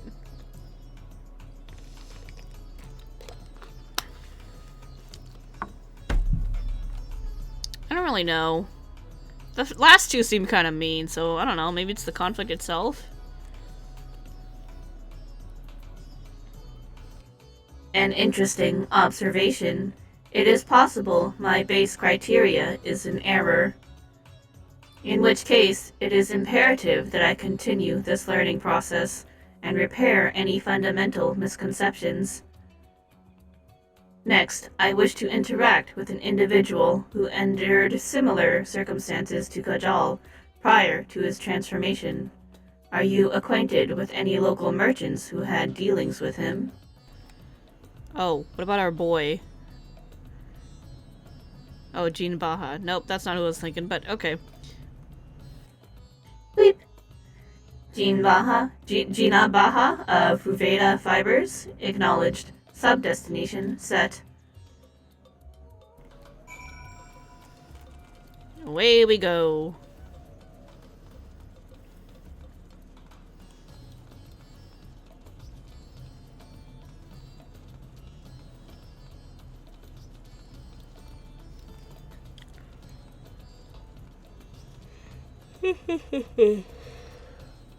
Whoa.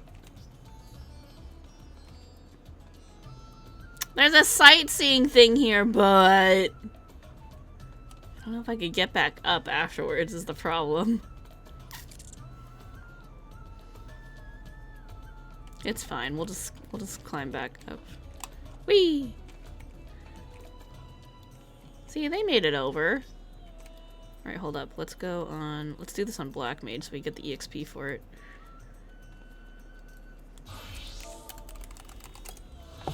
Hell yeah. Alzadal's peace. Within this mausoleum is interred the mortal remains of Alzadal, leader of the Alrai tribe which sailed to the Thavnir from the mainland. By joining the might of his people with the Arkasadara, Alzadal tipped the scales against the Gajasura, bringing an end to the internecine war of the Matanga tribes. Interesting. Alright, now how do we get back up? Besides probably falling down. Whee! Yep, down we go. Wah! Good? We good.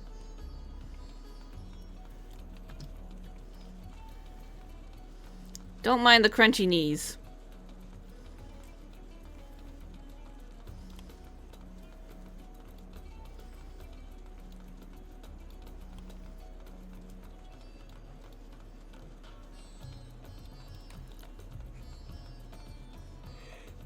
I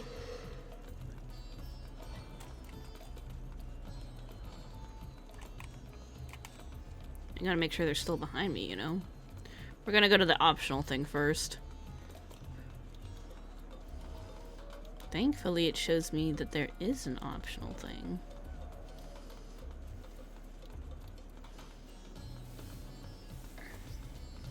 Oh, we're gonna look at the Hamsas? Nice.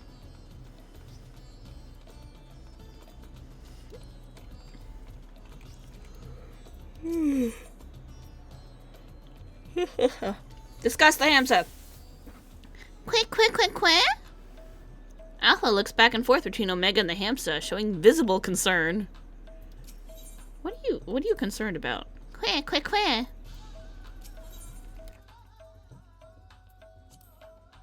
Halt, Kirameki. Do not proceed beyond the fence. In this body, birds of that size represent lethal, unthinking threats. They will peck my casing apart, searching for meat that does not exist. Damn, that sucks. Conversely, Alpha can correctly identify my absence of nutritional content. If only he would apply that intelligence towards maintaining a regular feeding schedule. Poor habits adversely affect his mobility. Objective: speak with Gina Baha of VoD Fibers. What imperceptible qualities allowed him to survive where Kaljal did not? Look at that big old hamster, just chilling.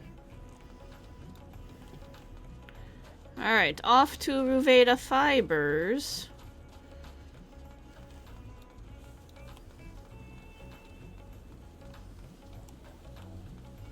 Stairs, no. Hi, friend. Well, well, look who it is. I must thank you again for your help in moving our textiles.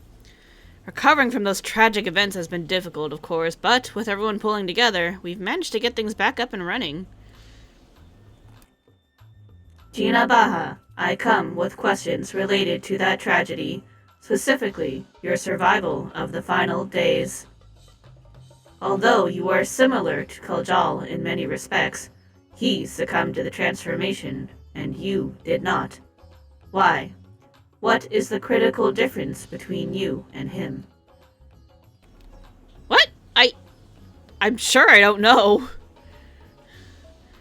I'm not especially brave or courageous, if that's what you're asking. Perhaps being focused on protecting our workshops kept me from spinning into a panic? Still, I imagine Kajal would have been feeling that same sense of responsibility. Perhaps the weight of it all is what invited his demise. You were of the same mind, resolved to the same purpose. Yet your strength of heart, of spirit, was not equal. If merely emulating the individual is insufficient, then some other unforeseen factor must be involved. Not to interrupt these deep philosophical musings, but do you think I could ask you a small favor? Yeah, sure, whatever. I'm down for whatever. How can I help? There's a man by the name of Nashvan who's been helping us out here while he gets back on his feet. I have a feeling he'd benefit from speaking with you. Leave by the eastern exit, and you should see him just outside, organizing some new inventory items. Please, if you could spare a few moments for Nashvan. Quick, quick, quick! I am still dissecting Gina Baha's remarks. You are permitted to indulge his favor and seek out Nashvan while I continue to process this data. Okay, buddy.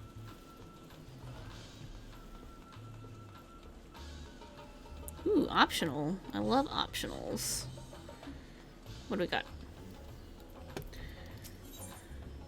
Discuss the Thavnarian weave. Quick, quick, quick! Alpha puffs out his chest proudly, seeming to imply that his Ironworks uniform is the best attire anyone could ever wear. Noise. The equipment being manufactured here, it is worn to perform specific duties, yes? Conceptually, it seems analogous to our practice of switching frames to better serve our mission objectives. I, for example, did not begin existence with the Omega model. I was originally supplied with a standard issue Omicron chassis. Serial number M-017. On this world, that alphanumeric combination would be considered my given name. Such designations are drawn from our nearly infinite register of celestial bodies to avoid the possibility of duplication. So here's the thing, if you guys remember.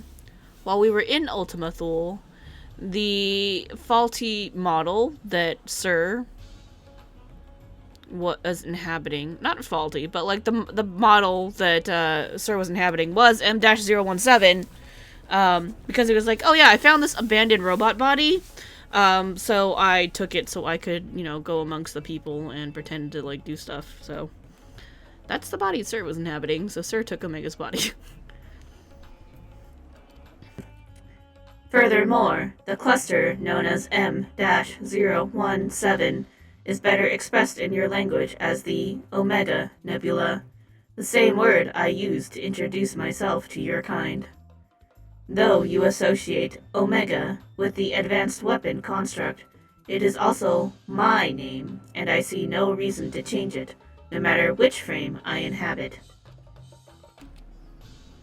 Okay, he's very, attached to his name. Got it. We learned something about our robot buddy.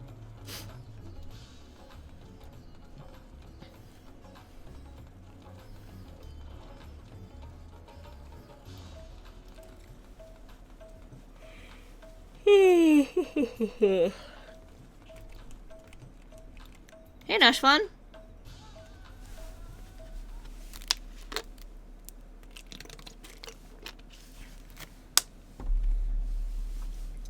That's all our orders accounted for. Everything looks to be of good quality. Kamala will be pleased. Hello? You are with the Scions! You are there! Hello? Yes, I'm sure of it. I'll never forget that day. You and your friends helped us escape when people began changing into beasts. My own son, he was afflicted. And that huge monstrosity loomed right over him, and I remember my heart turning to ice, freezing in place. The Satrap came to my aid, but then he too was gone.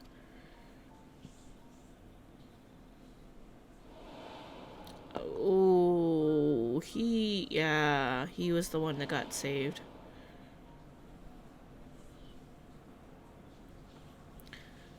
The memories run together in my mind like flashes from a nightmare. Only the words of your comrades still ring clear. I repeated them over and over like a mantra as I fled from my life. You must run, for their sake and your own.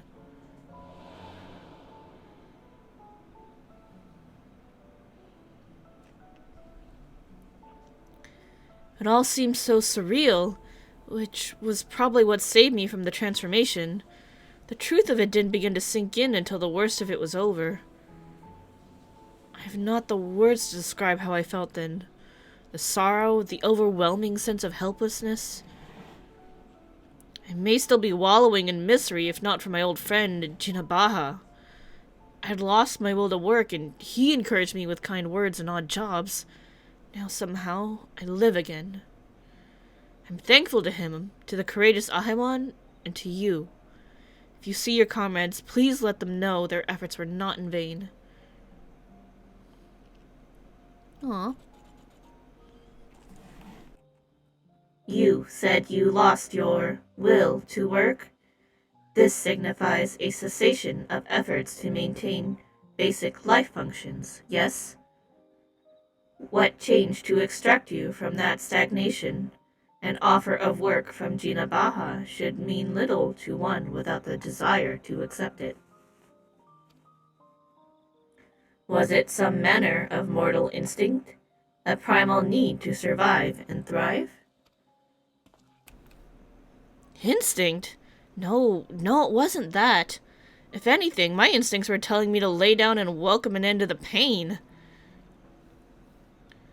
Every day I think of my boy's final moments. I think of how scared he must have been. How it must have hurt, and I want to scream, my throat raw.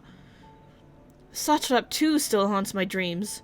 I see him being swallowed whole and jolt awake in a cold sweat. Yo! Terrifying! Horrifying seeing somebody get crunched like that. Real talk, scarred for life. But something changed when Jinabaha came to me. I looked up and saw that even without my son or Ahemon, the world around me continued to turn. And because that fact grieved me so, I knew it fell to me to live on and remember them.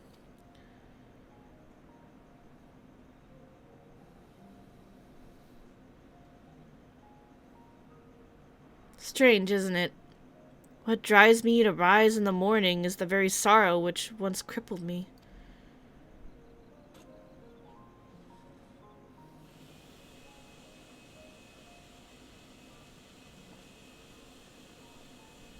Now I really must return to my work.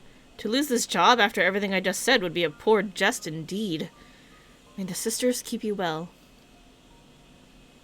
Thanks. Appreciate you taking the time to speak with us.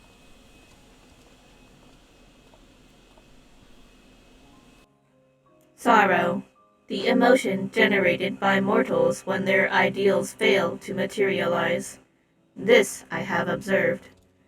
Yet, when I listen to how Nashvan's sorrow served to rescue him from near-fatal despondency, his logic eludes me. Am I incapable of perceiving the full measure of the heart's properties?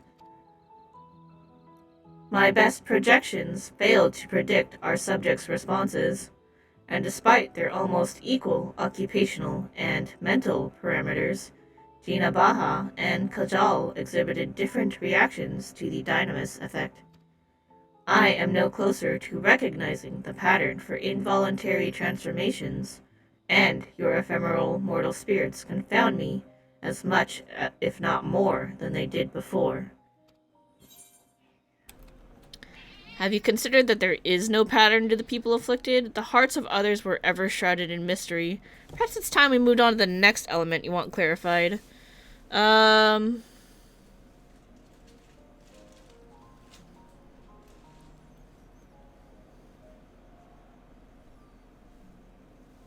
I mean, yeah, there probably just isn't really a pattern per se. It's usually like an external influence to kind of help lift other people up, I guess. I don't know. It's very individual on how people get motivated. No. Pattern. You imply that the transformation was not contingent on individual fortitude, but rather a random contribution of environmental factors? Yeah, I'm pretty sure that's what I was thinking. Such a theory would explain the otherwise conflicting data. Very well. I shall accept this as a provisional conclusion to this part of my investigation. I do, however, expect you to continue supplementing my education of heart-related matters.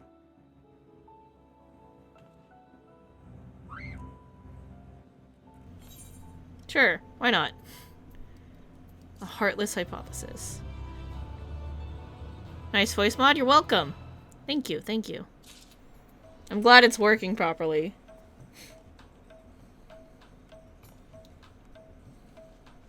Oh, there's more. Nice. Quick, quick, quick, quick!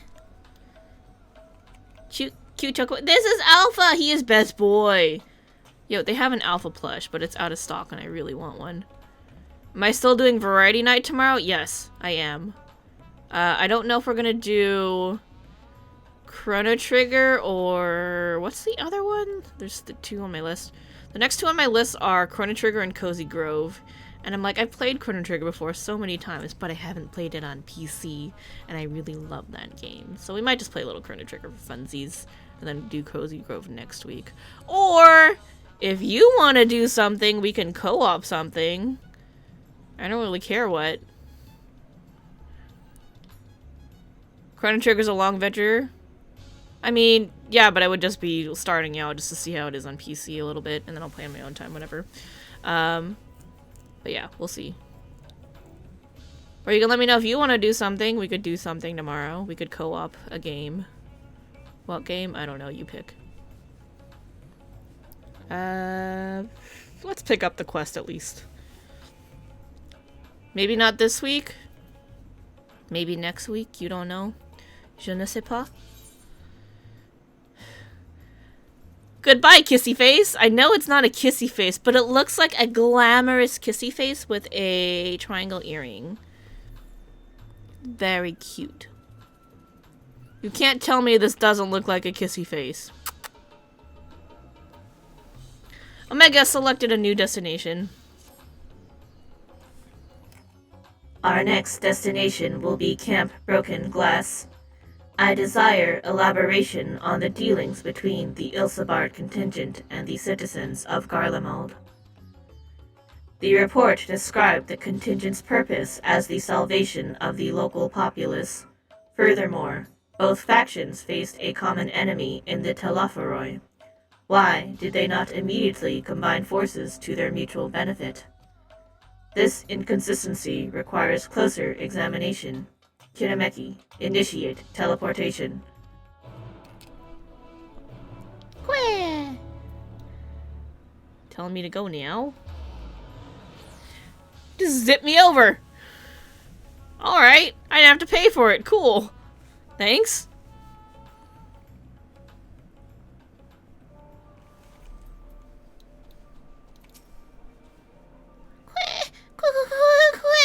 Oh no, he's cold!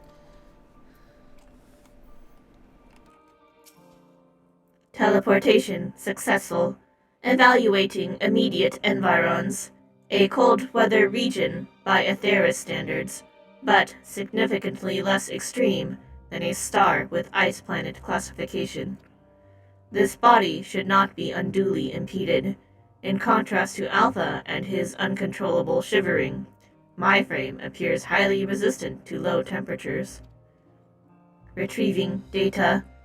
Records indicate that remnants of the contingent force and a number of Imperial citizens yet inhabit this location. We must speak with representatives from both factions and explore the respective attitudes. Beep. Proceed. They're accompanying us again! Okay. We got no choice, we gotta do. Alright, first, but before we continue, I need a quick break. So, we're gonna run a... Let's just do a 30-second ad, and I will... You can enjoy staring at these two cute children, and I'll be right back.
Alrighty.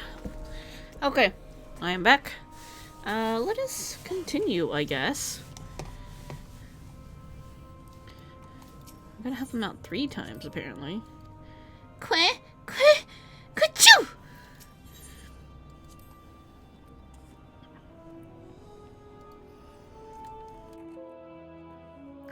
Please approach a contingent member and an Imperial citizen. I require input from both perspectives. I recommend you move at a brisk pace. The exertion will raise your body temperature, preventing you and Alpha from freezing to death.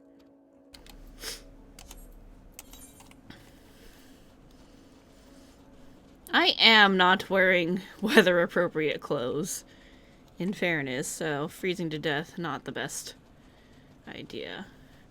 Resistance delegate. Okay, cool. Hold on, let me drink water.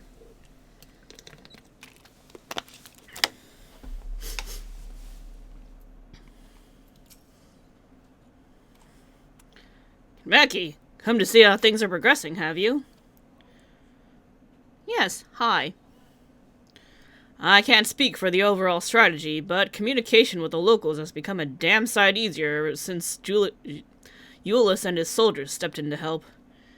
Oh, we still face our fair share of distrust, of course. Some folk even think we're enslaving minds with our foreign magics.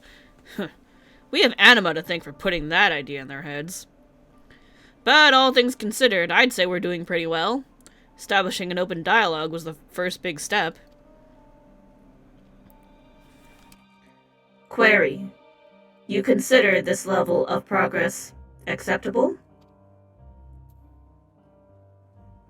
The reality of your efforts falls far short of the ideal. If your aim is to provide efficient succor to the local populace, then absorbing their numbers into your command structure would be the optimal path. Oh, I wouldn't want to go that far. We're not looking to take over their nation. If we're to do this the right way, we need to recognize and respect each other's way of life. So, while it may not be the easiest solution, I agree with the contingent slow and steady approach. I'm just happy we're saving lives.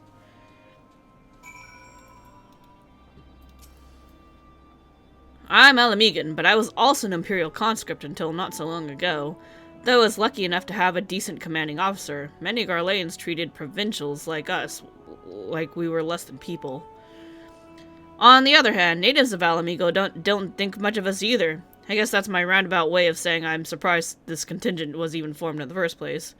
I feel fortunate to be part of it.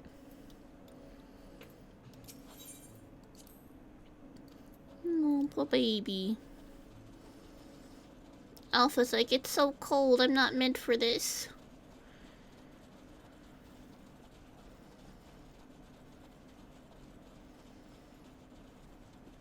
Do do do do do do do do do do do do do do. Hello, emaciated refugee. Are you okay? Shadow from the past? Yes, I know you from Victor Spoils. Have you come to laugh at me? A wretch who chose to lose Lucinia and her sister rather than accept your help? Oh yeah, you were one of those. A fool who ended up reliant upon your charity nonetheless. I don't really give a shit. You're alive now. That's all we were trying to accomplish, so... It's all you guys. Well, perhaps I deserve your derision. My compatriots surely scorn my failed conviction. I have shamed my people and brought dishonor upon my own nation. I'm no better than a kept beast my pride sold for a bowl of feed. But my soul... Nay, that you shall not have. I refused your honeyed offers of a new home. This land is where I belong, and this is where I shall remain. Whip. You demonstrate opposition to the contingent's overtures. On what basis do you refuse this cooperation? The data suggests the local populace is struggling to produce the bare minimum of sustenance. Have you some secret strategy for survival? Or do your orders compel you to accept your present misfortune? What? Must I be mocked by a Magitech toy now? No, I have no secret strategy, no binding orders. But I comport myself as any true Garlean patriot would. Uncompromising, unbending. Blast it all. Once again, this input is unanticipated. Let us move aside and process what we have heard. There's not for me here. I know this, but if I surrender my homeland, then what was it all for? Oof. Are you Sag, man? Nope, that's one. I require time and distance to process this data, scanning for suitable locations.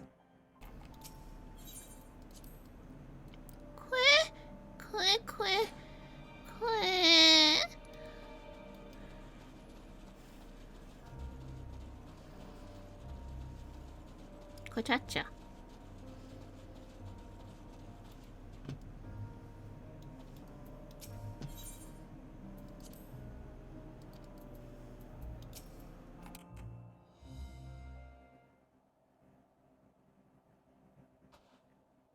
Accessing and analyzing recorded data.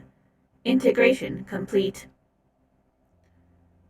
I have evaluated this most recent input and made comparisons to our discoveries in Razanhan. Consistent only in their inconsistency, the responses from both contingent member and imperial citizen were highly irrational. Conversely, any Omicron considering their predicaments would have echoed my assessment exactly. The divergence from self-evident logic is key. Hypothesis: the illogical relationship between would-be saviors and suffering populace is another result of the unpredictable nature of mortal hearts. Yeah, kinda, buddy.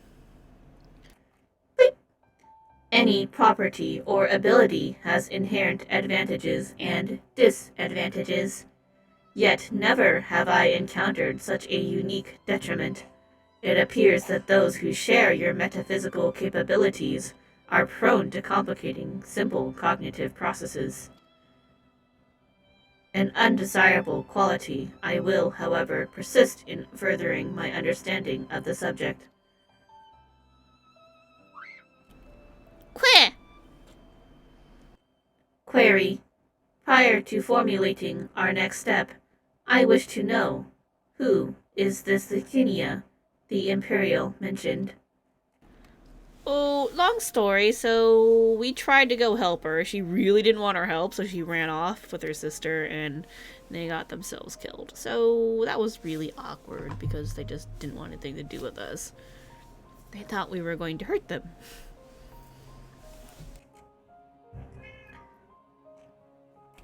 How did the cat meow sound in the voice mod? That's what I want to know. Acknowledged. To summarize, insufficient data on foreign culture resulted in inadvisable and ultimately fatal action.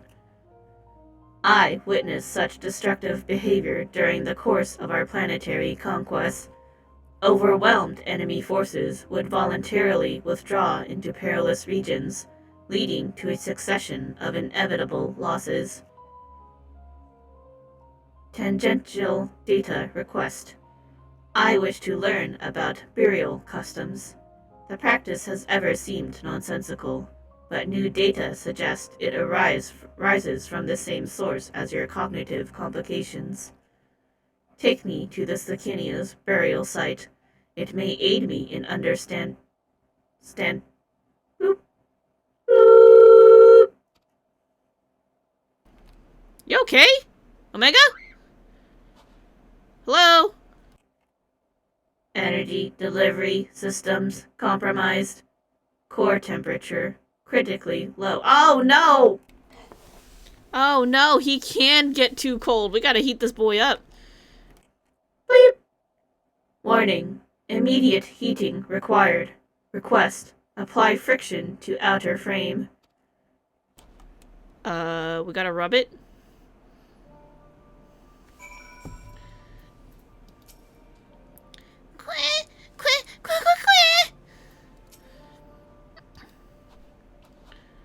Interacting. Are we rubbing him? It says apply friction. I mean, what else are we supposed to do?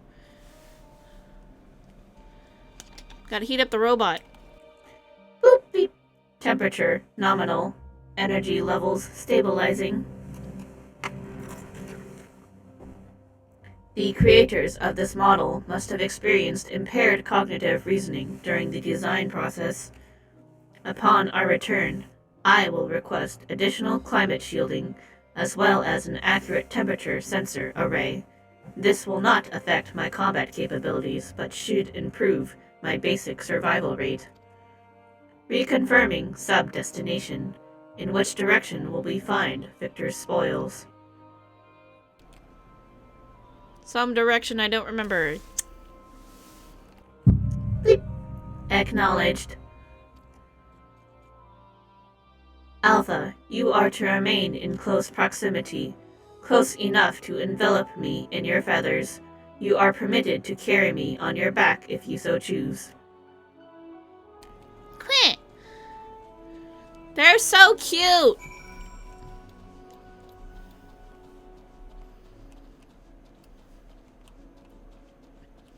Oh, they're going together, so I don't have to walk all the way there. Good, I was worried about that. I can fly, I can fly, I can fly. Hi, Chirico. Welcome back, you cute little boy.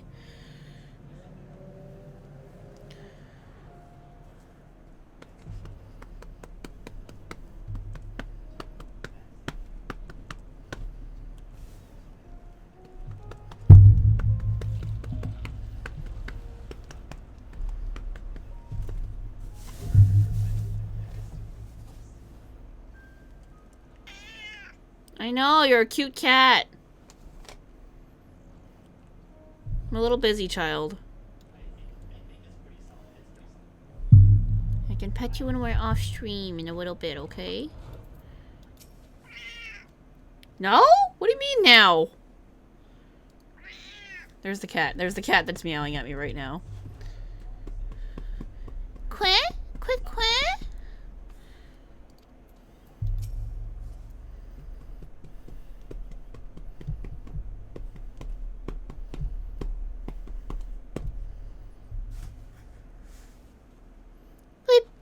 A deceptively deep snowdrift almost defeated me, but we have successfully...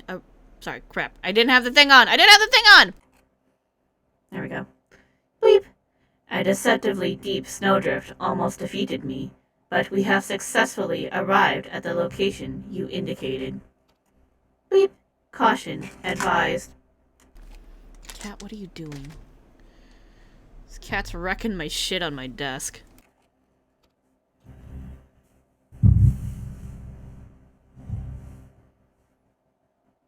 An unknown individual appears to be investigating the object of my interest.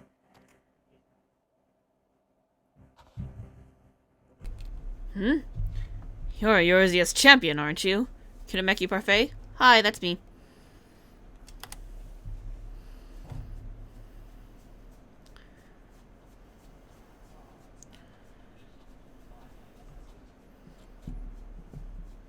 Oh, I never introduced myself, did I?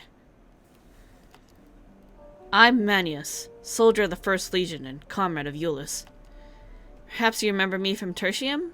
We spoke about collecting ceruleum and again later on after Lord Quintus had passed.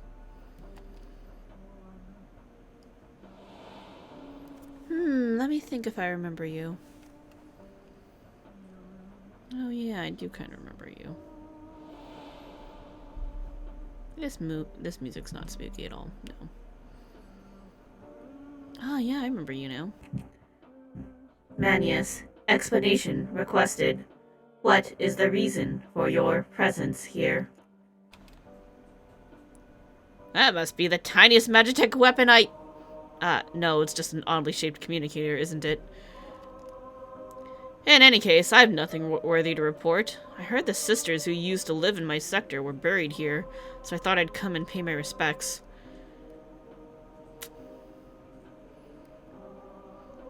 Alfino and Alice told me the story, complete with profuse apologies, though they were adamant that no amount of remorse could erase the tragedy of what came to pass. Not that my fellow soldiers and I are in any place to judge. We were manipulated, fooled into starting an insurrection which led to countless deaths among our own countrymen.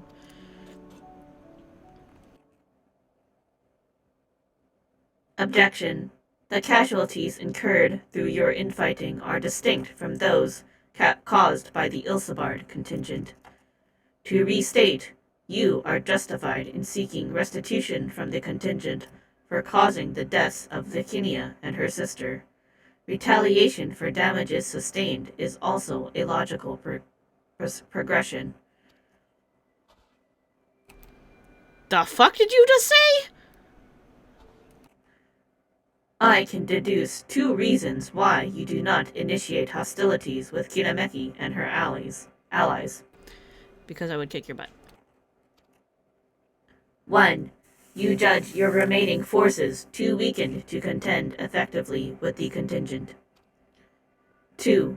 Your emotions are complicating the issue. I mean, I guess that's not entirely wrong. Look at Alpha, he's just like...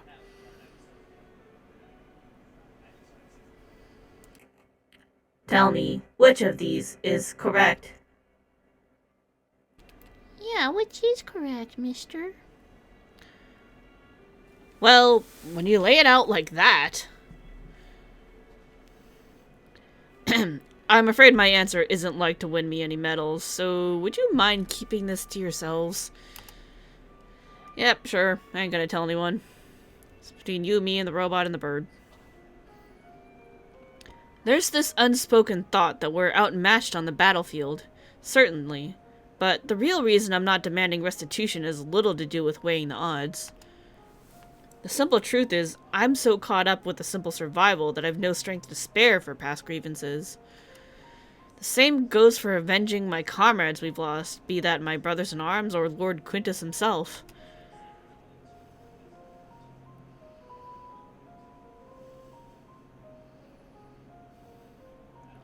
Although it seems everyone has an opinion about the manner of his passing. Ooh, look at that awkward bloodstain.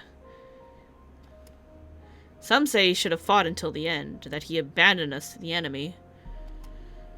Others praise him for taking the full burden of responsibility and freeing us to walk our own path. I don't know who's right and who's wrong, but I'm inclined to side with the latter. He gave us the choice of freedom, and that's the choice I made. I could cry and rant and rage, but what would be the point? I'll save my energy for worrying about my next meal my next task. I need to focus on the ones left behind, on making some kind of life for my comrades and me. And if I need to lean on the contingent to do that, then that's what I'll do. Even if their aid comes at a price, I'm willing to pay it. Even amongst our own, there are times when cooperation demands compromise. What matter that they're outsiders? Besides, I think I could grow to like Alfino and Alice. They reached out to us with kindness and compassion from the very beginning. They are good people. Good kids. They're very good kids. Summation. Your desire to survive, even should it mean allying with the contingent, was a feeling you already harbored.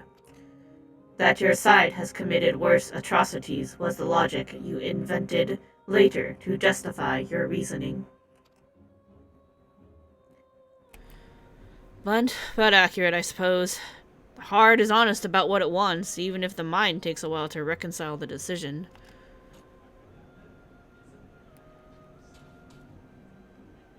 Where?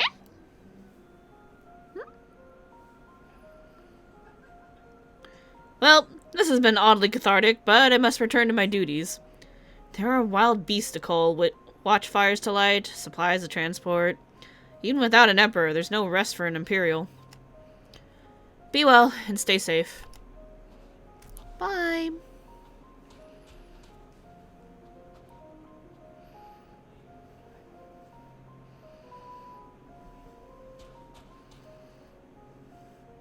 Blip.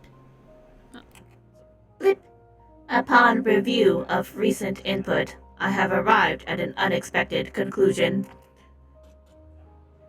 I have been formulating my assessments on the premise that it was man who commanded the strength of his heart, but the data suggests the opposite is true.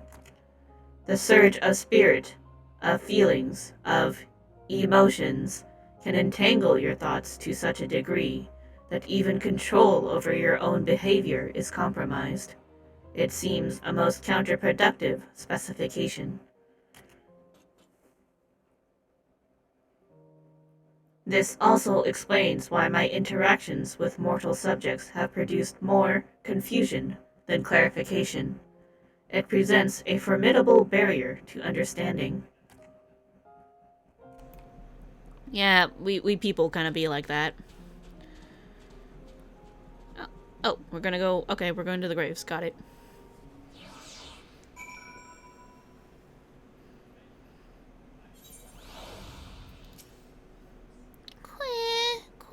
Quack. My earlier hypothesis has been borne out.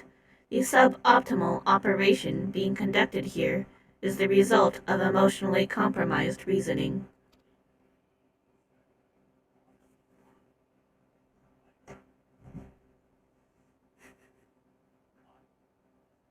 I am ready to progress to my third and final query.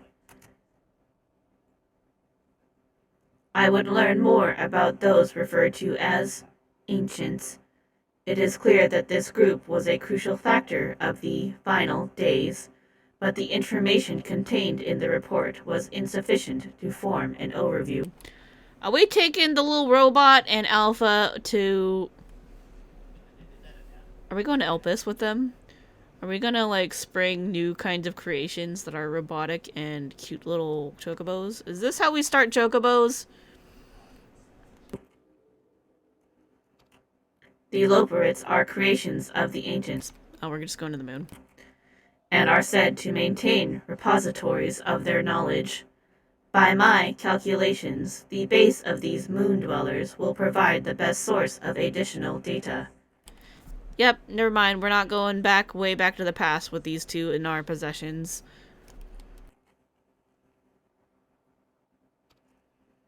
Teleport us to their burrow, Kinameki, preferably before my battery freezes over. Yeah, instant teleport. Very nice. Hello! Alpha. Quick, quick, quick!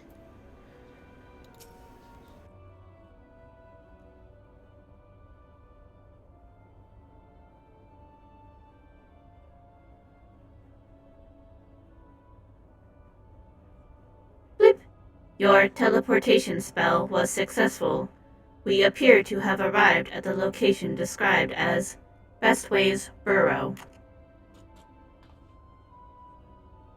An inspection of the technology in use here would give me detailed insight into the ancients and their civilization. This body, however, lacks my previous frame's advanced observational functionality. I will require external assistance. Loperit! No, it can't be. It is you! Oh, Kinameki, I've missed you so! Rabbits.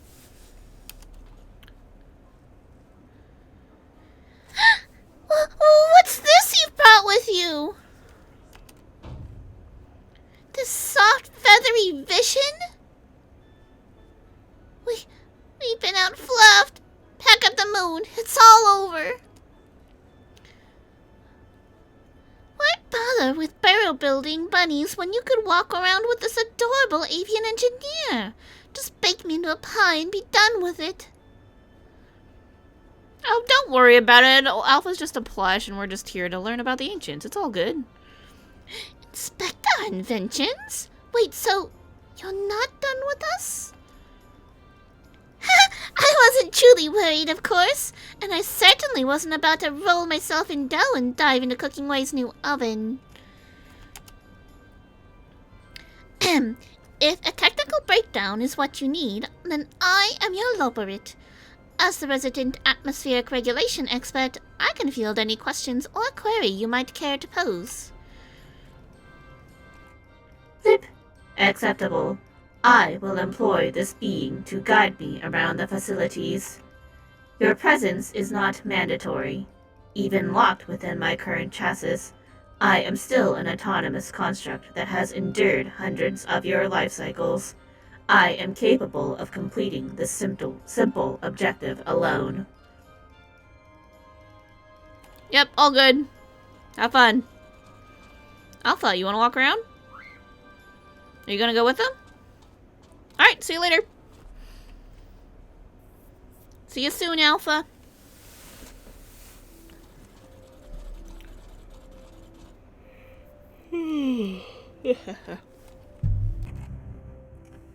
Objective complete. Was the tour helpful? What happened to Growing Way? I'm sure Growing Way went off to go do other stuff. Was the tour helpful? Did you have fun? Did you have fun, Chiriko? Affirmative. I observed a representative cross-section of the Loperit's engineering capabilities.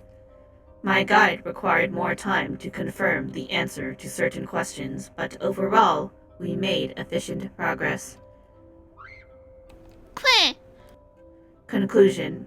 Extrapolating from the fraction of technology on display, the full spectrum of the ancients' advancements was, at minimum, equivalent to a level 4 civilization, a fact which demands further investigation.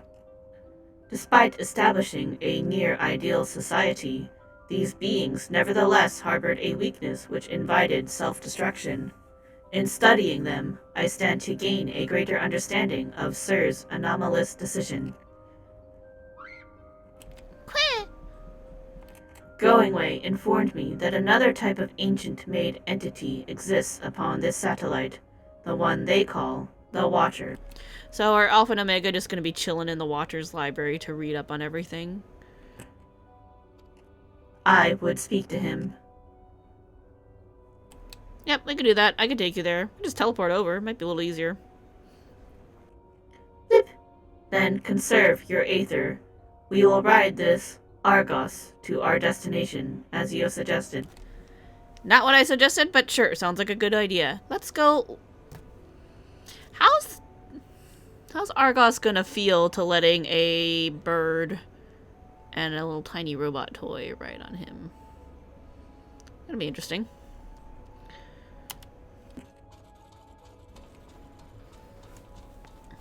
Oh, here we go.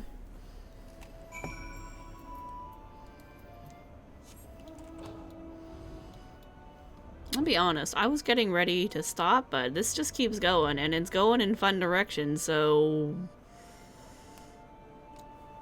Here we are. I'm enjoying myself. I hope y'all are too.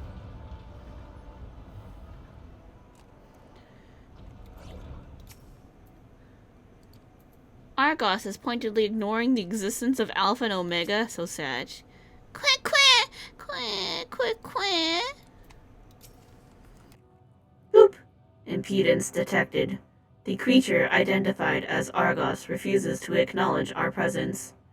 Hypothesis. Upon our arrival, Growingway expressed concern that he had been out-fluffed.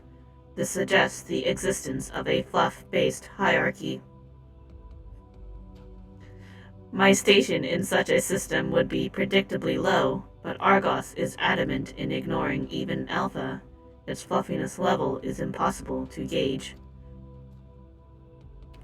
Argos turns to you with an impassive gaze. It seems you will need to intervene.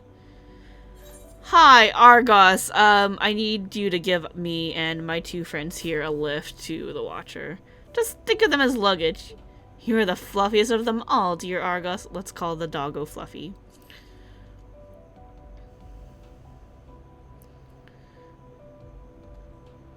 Yeah, good boy.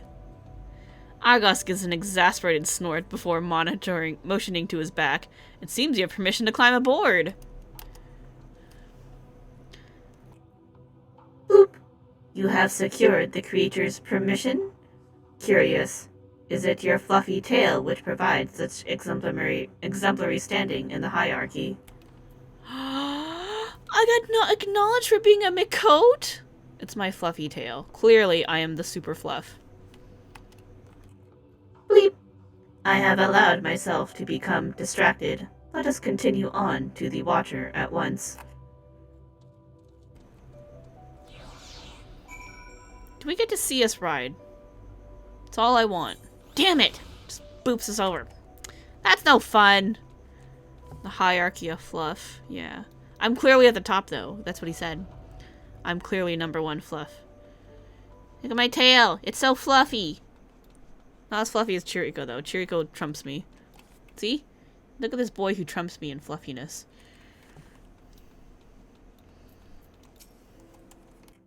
Bleep! The Watcher located.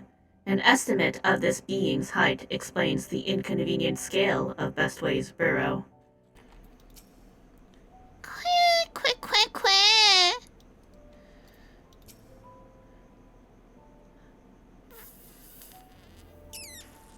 I'm sure there's a mod I could use for this, but I don't know which voice mod, so we're not going to bother. I was bemused by the arrival of these small visitors, but I see they are companions of yours. What a rare thing for my abode to be thus crowded. How may I be of service to you? Hello, Watcher. My purpose here is to learn more about the ancients. I would know of their deeds, their philosophies, the very nature of their hearts. I would understand why the final days was visited upon my home star. Ah, worthy endeavor. But there's another better suited to assisting you with that task. Perhaps you might favor us with a tale or two of the ancients you met during your travels, Kitameki? How do you know that? Oh, right, Heidelin knew, so I'm sure Heidelin was like, hey, by the way, Hierarchy of Monkey D. Luffy. No. Fluffy, not Luffy. Floofy, not Luffy. My fragmented memories would be a pale substitute indeed for the clarity of your more recent experiences. Thank you, Darjalinkling, for gifting a tier 1 sub to One Piece Enjoyer. That's a real Twitch name? I'm so confused.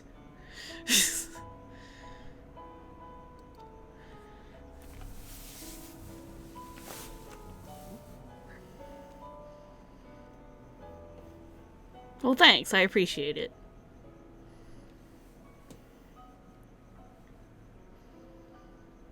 Hydrate. Pato the Kato! After I got into the cutscene? Alright, you gotta hold on a sec. I'm retelling my tales of the cool people that I met. All my friendos. All my friends.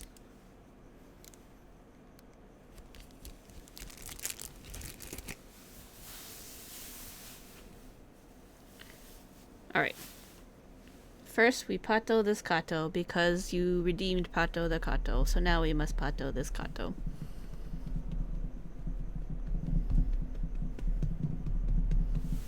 And I will sit up straight while I am patoing the Kato. Good boy. He was sleeping. You made me wake him up. Now he's like, oh, your nose is dry because you were taking a nap. Cute little boy. Alright, we've hydrated, we've pet the cat, and I'm sitting up straight, I swear. Oh shit, I disturbed the cat. Sit down, sit back down.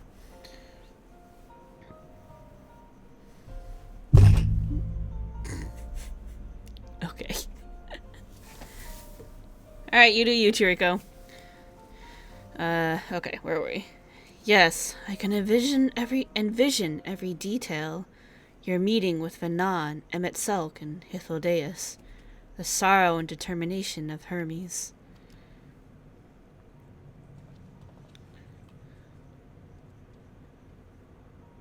Mike Bonk, yeah, that's pretty much what he was doing. I am a creation of Heidelin, and as such, I believed the age of ancients would fade and be forgotten. Yet, knowing that their memory lives so vividly within you, it brings me great joy. I pray you keep them close to your heart. We're besties, no worries.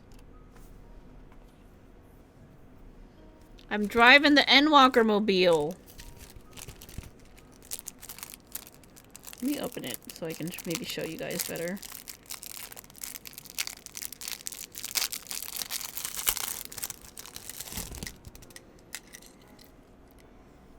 Check it out. Driving the Endwalker mobile. It's our Asian friends, and then there's the Warrior of Light, which is us.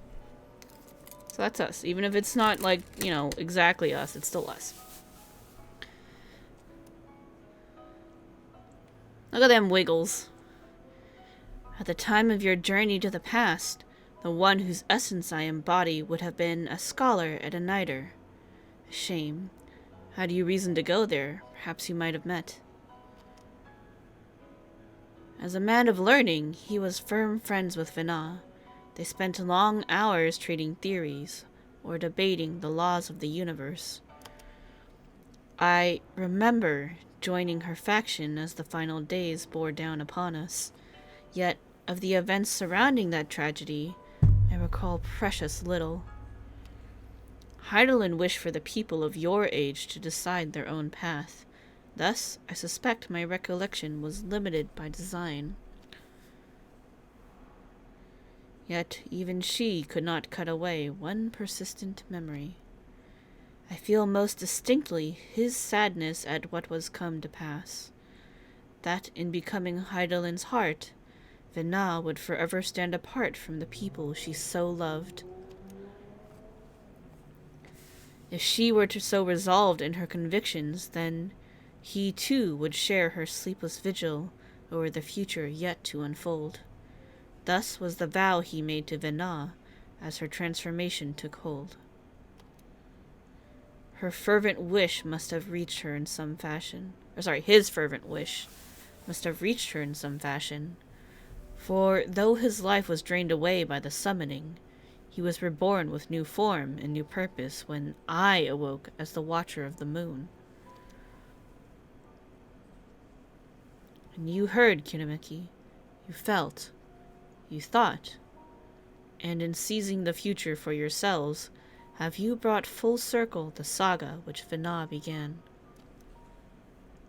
What you accomplished was no divine miracle. It was but the beacon of hope, passed down from one generation to the next, a succession of wishes and prayers, reshaping the star into the world we knew you deserved. You have our deepest gratitude. I thank you not only as myself, but as the man I once was, and on behalf of those who devoted themselves to Vena's vision. Wow, that's heavy.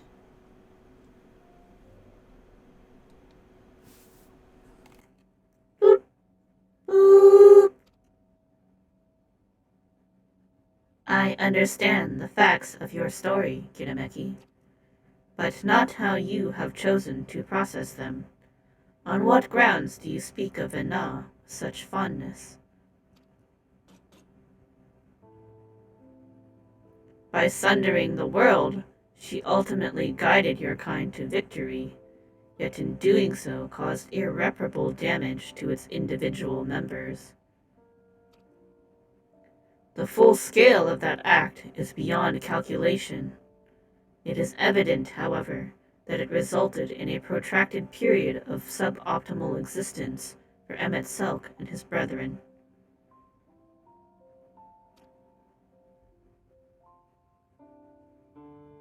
Query: if the survival of your kind is the deciding factor in your evaluation, then should you not also admire Hermes and his decision to subject man to a trial, forcing you to change or perish, as was the fate of countless civilizations before you?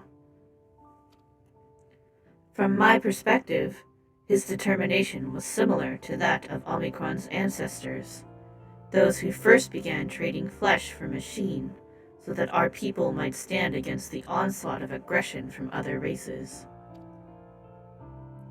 It was an unprecedented attempt, accompanied by much failure and sacrifice. Their early experiments were crude, primitive. Had they not made those first advances, however, we would have remained vulnerable to our environment. The violence would have utterly consumed us.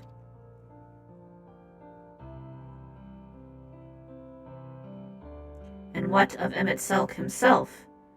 Judging by your retelling, he was a benevolent ally saddled with a tragic fate.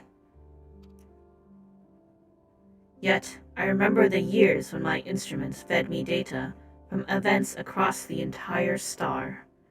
During that time, I witnessed his Asians engineer multiple instances of cataclysmic strife. These calamities, as you know them, were responsible for planet-wide destruction.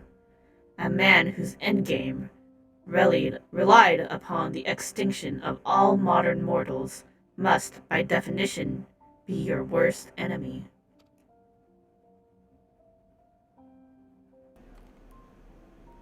I mean, you're not wrong. We were enemies, and we fought. I require an answer. As a being of heart and soul, how do you classify each of these pivotal figures? From your perspective, which of them was most justified in their actions? That is a tough one. They were all justified in their own way. Vana, Hermes, Emmett Selk, or none of them were. Ooh. They all had good reasons for doing what they did. From their perspective, it was the right thing to do.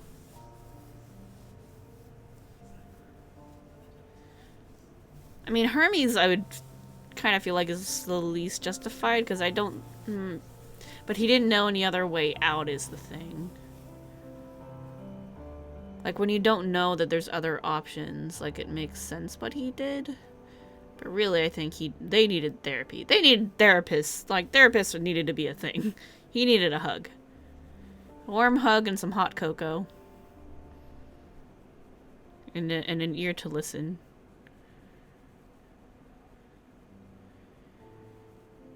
And Emmett Salk was just trying to get everybody back. And then...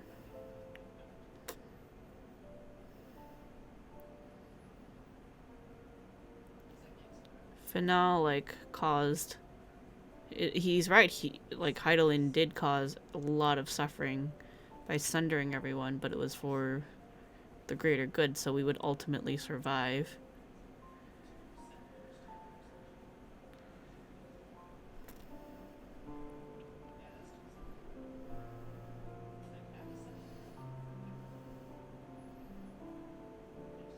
I mean, really, yeah, I do agree that everyone was justified in their own way.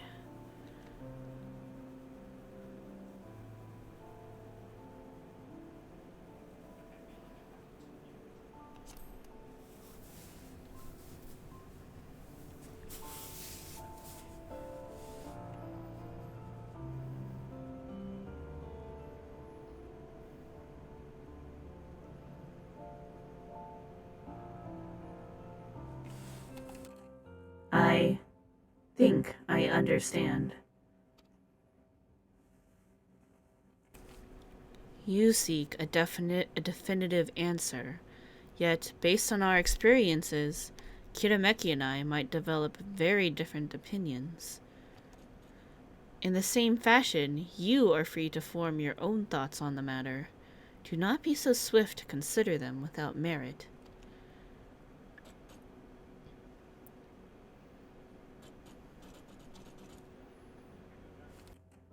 I do not have my own thoughts on the matter. I assess each situation with the same logic pathways available to every Omicron. Even if 1,000 Omicrons were asked to analyze the same event, they would all return the same result. Regardless of individual experience, there is no strength to be found in fractured reasoning. Nonetheless, I find your input valuable. Recording data alongside interview results. This concludes my investigation into the incomplete elements of the final day's report. I will reanalyze the accumulated information and examine the factors which led to Sir's incomprehensible decision. Let us return to Thalmazin.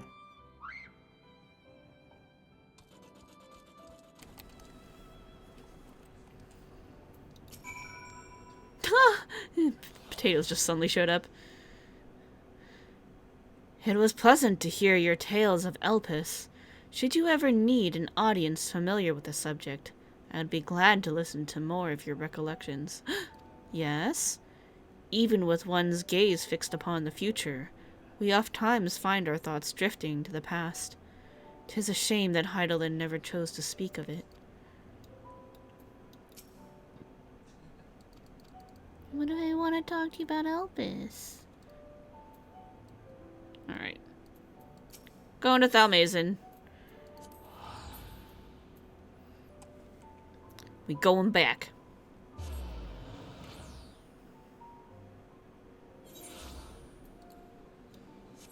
This time I promise not to fly into the building.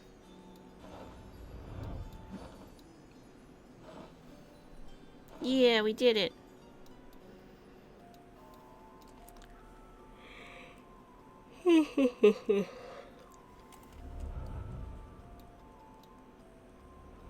Whee! Ah, I've been grounded!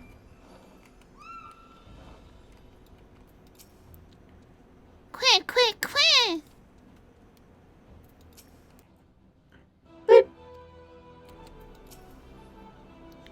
Himeki, I wasn't sure you'd be back in time. You had a fruitful trip, I hope? I'm absolutely bursting to ask about your experiences with Omega, but I don't wish to be a pest. I will swallow my questions for now and maintain my academic decorum. Besides, it seems our engineering friends are in a hurry to leave. Ah, there you are, right at the last moment. Your journey with Omega was properly educational, I hope? We'd planned to ask you all about it in that mystery transmission besides, but I'm afraid something urgent has come up. Oh no. Seems one of our Ironworks associates has fouled up a job elsewhere, and Jesse needs Wedge and me to rush in and lend a hand.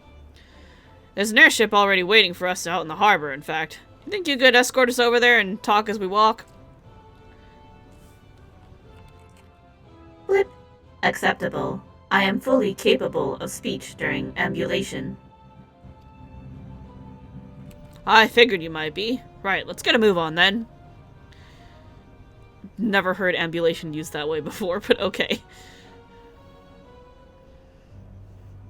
I mean, what other way would you use it? I guess I've just never heard anybody say it in good context.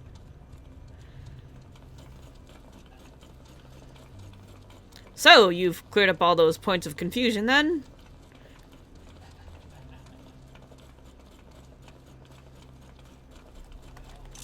What a great screenshot.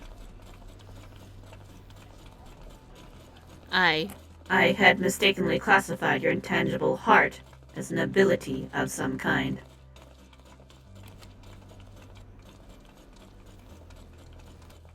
An uncanny power that Omicrons could neither learn nor even measure.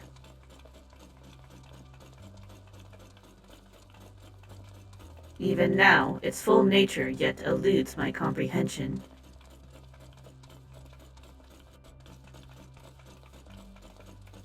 Based upon our investigations, however, I've decided to alter my definition.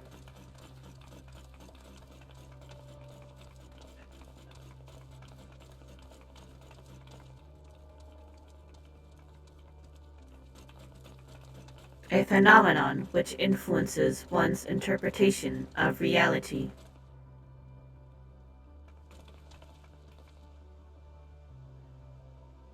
That is as close to an answer as I have found.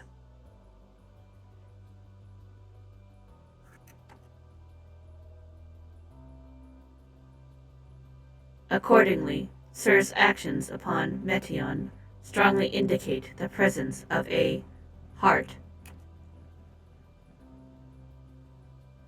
Sir did not follow routine logic, but formulated an independent assessment based upon the reality it perceived.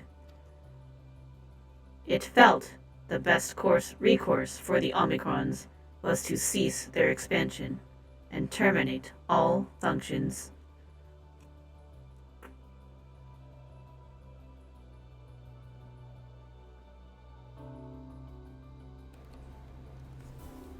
As I recall, Sir terminated because they couldn't find anything stronger to fight, so they're like, well, what do we do now?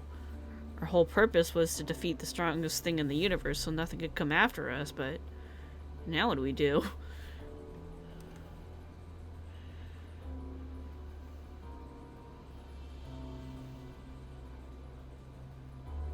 Ooh, flickering.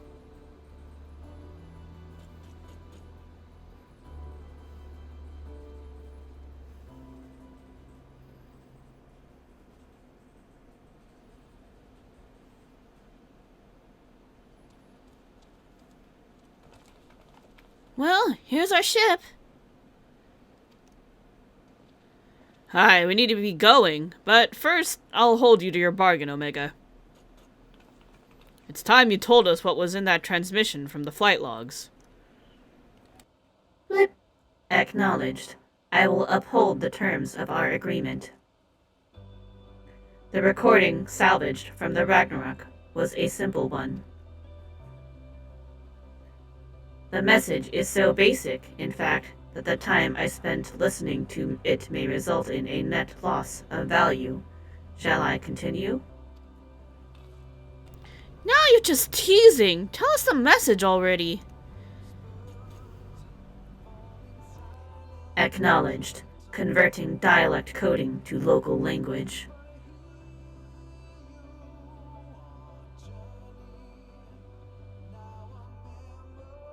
This music makes me so sad. To whomever receives this message out there in the vast reaches of the cosmos. To someone, I hope, who looks up at the stars with the same wistful gaze as mine.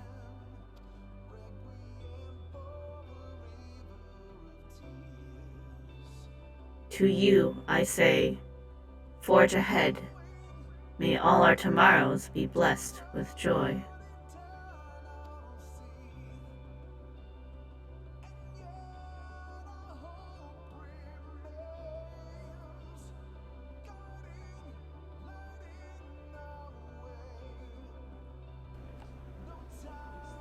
That's a surprisingly heartfelt message.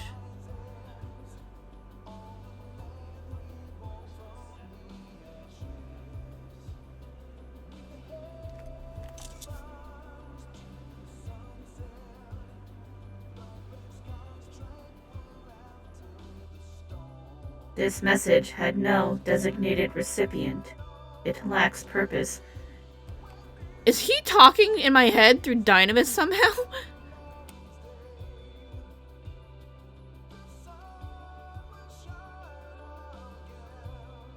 The concept of joy is overly abstract. The vocal supplication to manifest said joy is unrealistic in its optimism.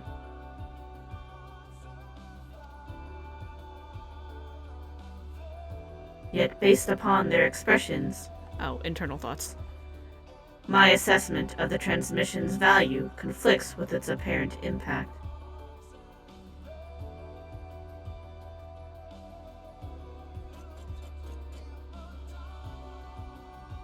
And still, I fail to understand you, sir. Your heart still confuses me.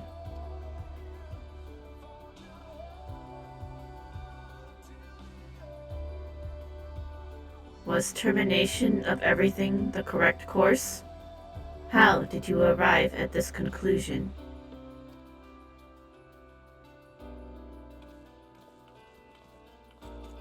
It defies all my attempts at reasoning. But I was designed to evolve. If I continue to learn, the probability that I eventually comprehend this phenomenon is greater than 0. So, I will put the dilemma of your decision aside for now.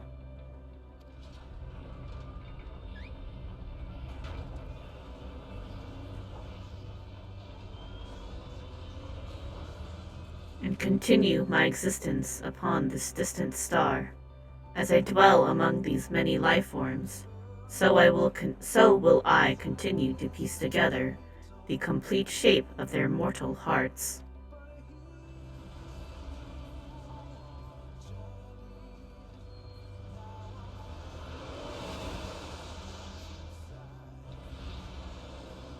I must document their progress.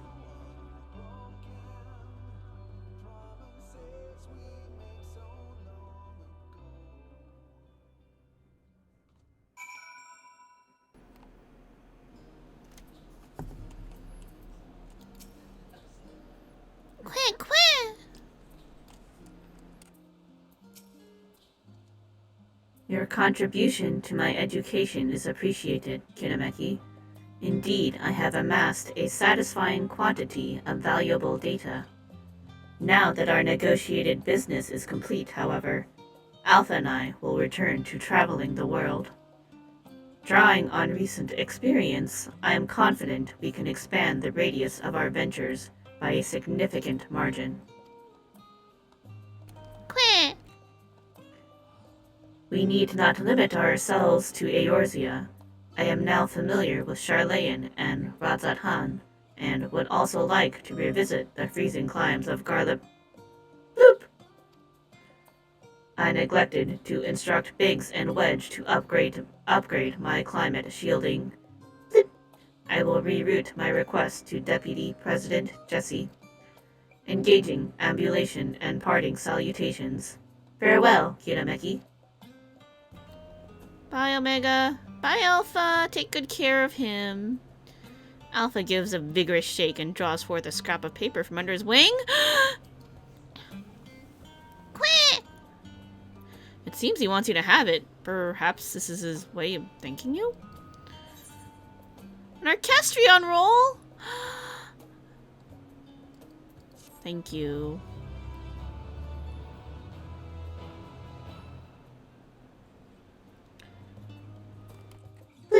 Swiftly, Alpha. The road is long, and we have barely begun our journey. Omega loves traveling with Alpha. He just doesn't know it yet. Oh my god, I'm so excited. New music! Yay! We did it! We finished a side quest. Chain. Very nice. Alright. I think that's where we're gonna stop for the night, because it is well past our normal stopping time. Okay, who's on? Who's on right now that we could go say hello to? Nobody's significant that I know. Hold up. What are you doing?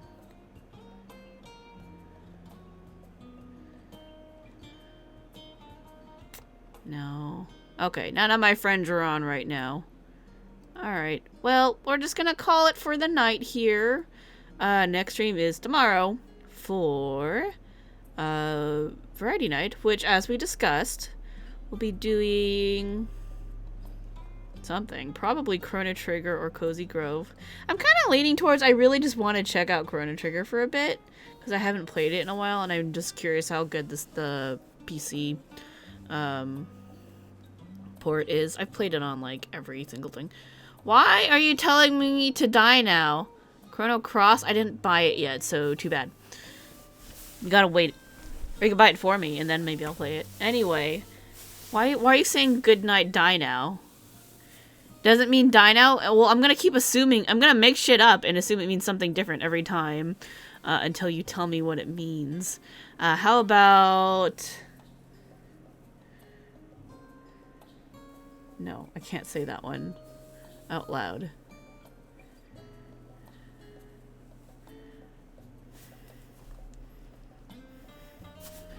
What's something that begins with N? Okay, I need to think of something. Dusty Nickels. Why are you wishing me Dusty Nickels? Till you tell me what it means. I'm gonna keep making shit up. That's the plan here. Alright, anyway.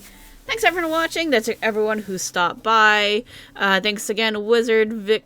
Dusty Nickels are cool. No, they're not! I don't like touching dusty shit. No.